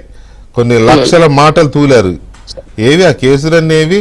మాటలు పడిన వాళ్ళు ఎక్కడ కనపట్లేదు, మాటలు అన్నవాళ్ళు కొట్టిన వాళ్ళు ఎక్కడ కనపట్లేదు. దీనికి ఏమైనా చెప్తే మీరు చెప్పండి కూటమి ప్రభుత్వ ప్రతినిధిగా. కూటమి ప్రభుత్వ ప్రతినిధిలాగా వాళ్ళకి ఒక నమ్మకం, కూటమి పార్టీ ఎప్పుడైతే అంటే అధికారంలోకి వచ్చిందో ఒక నమ్మకం వచ్చిందండి వీళ్ళందరినీ కూడా. మేము మొదటి నుంచి చెప్తుంది అదే, అంటే ఒకవైపు ప్రజలు మా పైన నమ్మకం దేనికోసం పెట్టుకున్న 2 అంశాలకి, ఇటువంటి కీచక పాలనని అంతమొందించి ఈ చీకటిలో ఉన్నటువంటి రాష్ట్రాన్ని ముందుకు తీసుకొని వెళ్ళేటటువంటి సత్తా కేవలం కూటమి పార్టీకే ఉంది, కూటమికే ఉంది అనేసి వారు ఒక నమ్మకాన్ని పెట్టుకున్నారు. రెండోది, ఈ కీచకులు ఎవరైతే ఉంటున్నారో, ఈ రాక్షసులు ఎవరైతే ఉన్నారో వాళ్ళందరికీ కూడా శిక్షలు పడి కనీసం ఈ కూటమి పాలనలో అయినా సరే అటువంటి మళ్ళీ పునరావృతం కాకుండా ఉంటాయి అనే ఒక నమ్మకం భరోసాతోటి వారు ఉన్నారు. ఈ రోజున నిజంగా చాలా మంది కార్యకర్తలు ఇప్పటికీ కూడా అన్ని పార్టీల వాళ్ళు కూడా అంటున్న మమ్మల్ని అడుగుతూనే ఉన్నారు, ఇంకా ఎందుకు మీరు అంత యాక్టివ్ గా తీసుకోవట్లేదు అని. కానీ ఇందాక నేను చెప్పినట్టుగా చట్టాలను ఉపయోగించుకుంటూ ఒకసారి బయటికి ఇలా టెంపరీగా రాగలుగుతున్నారు, మళ్ళీ లోపల ఇంకో కేసుకి వెళ్తున్నారు, మళ్ళీ వస్తున్నారు. ఏదేమైనప్పటికీ మేము ఒకవైపు వికసిత ఆంధ్ర అని చెప్పిన దాంతో ఏ విధంగా అయితే ఒక్కొక్క లక్ష్యాన్ని నెరవేర్చుకుంటూ అభివృద్ధి చేసుకుంటూ వెళ్తున్నాము, ఎట్ ద సేమ్ టైం ఈ రాక్షసులు, కీచకులు, అవినీతి పరులు, ఈ నియంతృత్వ పాలన చేసినటువంటి వారు ఉన్నారు, వారి పైన కూడా ఆధారాలతో సహా మాకు మొన్నటి వరకు చాలా బాలారిష్టాలు వచ్చాయండి. మీరు గమనిస్తే మొదట్లో వరదలు, తర్వాత వెంటనే బడ్జెట్ అనుకోవడము, ఆ తర్వాత వెంటనే పోలీసు వాళ్ళు కూడా చాలా మంది సహకరించకపోవడము, ఈవెన్ ఆఫీసర్లో కూడా మాకు కొంతమంది సహకరించకపోవడము, ఒక్కొక్క రంగంలో ఉన్నటువంటి ఒక్కొక్క డిపార్ట్మెంట్ లో ఉన్నటువంటి అవినీతిని మేము అంచనా వేసుకుంటూ ముందు అభివృద్ధి చేయడం, ఇలాగా ఒక్కొక్క స్టెప్ వెళ్తున్నాము. వీరందరి పైన కూడా ఇప్పుడు పట్టుకుంటూనే ఉన్నాము. ఇంకా మీదట కూడా ఎవరిని అయితే ఉపేక్షించేది లేదు. మనం వదలాలనుకున్న చట్టం వదిలే పరిస్థితి లేదు. కానీ అమరావతి ఉద్యమకారుల్ని, అమరావతిలో రాజధాని నిర్మాణం కోసం ఉద్యమం చేసిన ఉద్యమకారుల్ని, మహిళల్ని, రైతుల్ని, దళితుల్ని, అన్ని వర్గాల వారిని ఆనాడు వేధించిన రాజకీయ నాయకులు కావచ్చు, పోలీసు అధికారులు కావచ్చు, ఇంకెవరైనా కావచ్చు, వాళ్ళని శిక్షించడం కోసం ఇంకొక ఉద్యమం చేయాల్సి వచ్చేటట్టుంది. నాకు అనుమానం వస్తుంది. అవసరం లేదండి. ఎందుకు అవసరం లేదండి? దళితుల మీద ఎస్సీ ఎస్టీ కేసు పెట్టిన పోలీసుల్ని ఇంతవరకు అసలు వాళ్ళు ఎవరో కూడా తెలియదు, కేసులు ఏం చేశారో తెలియదు. సో ఓకే, మీరు అన్నారు అవసరం లేదని, చూద్దాం, మంచిదే. నేను అనేది ఉద్యమం చేయాల్సినటువంటి పరిస్థితి మా కుటుంబ ప్రభుత్వం తెచ్చుకోదని నేను నమ్మకంగా చెప్తున్నాను అంటున్నా. మంచిదే. ఒకవేళ నిజంగా మా ప్రభుత్వం అయినా సరే, బీజేపీ అనే కాదు, ఈ రోజున కూటమిలో ఉన్నటువంటి అన్ని పార్టీలు కూడా, ఆఖరికి చాలా మంది తెలుగుదేశం పార్టీ వాళ్ళు కూడా ఉన్నారు, ప్రభుత్వమే చర్యలు తీసుకుని మేము లోపల ఒత్తిడి వేస్తున్నాము. బయటికి మేము చెప్పలేకపోయినా మేము ఒత్తిడి తీసుకుని వస్తున్నాము. ప్రభుత్వం కూడా చిత్తశుద్ధితోటే ఉంది. మా ప్రభుత్వం చిత్తశుద్ధితో లేకపోతే కదా ఉద్యమాల వరకు వెళ్లేది. కాకపోతే మన 8 నెలలు అయ్యింది, ఇప్పుడు కూడా మొదలయ్యాయి, మళ్ళీ కూడా ఇంకా కేసులు, ఇప్పుడు ఒక కేసులో బయటకు వస్తే రేపొద్దున ఇంకో కేసు రెడీగా ఉంది వాళ్ళ పైన. చట్టాలు కూడా మనం ఇప్పుడు కేవలము అదే ముఖ్యమంత్రి తోసేస్తారు, కానీ చట్టాన్ని కూడా ఉపయోగించుకుంటారు కదా. అది దృష్టిలో పెట్టుకొని ఉద్యమాల వరకు తీసుకున్నాము మా ప్రభుత్వము. ప్రజలు ఏదైతే నమ్మకం పెట్టుకున్నారో ఆ నమ్మకాన్ని త్వరలోనే ఈ విధమైనటువంటి చర్యలు కూడా వాళ్ళు తీసుకుంటాము అని చెప్పని కూడా మేము ప్రజలకి సవినయంగా జరిగితే మంచిదే. అదర్వైజ్ మళ్ళీ లేని బాధలు, ఎందుకంటే అంత చేసిన అమరావతిలో రాజధానిగా ప్రకటించి ఇది చేస్తేనే అమరావతిలో 2 ఎమ్మెల్యేలు వైసీపీ వాళ్ళకి గెలిపించారు.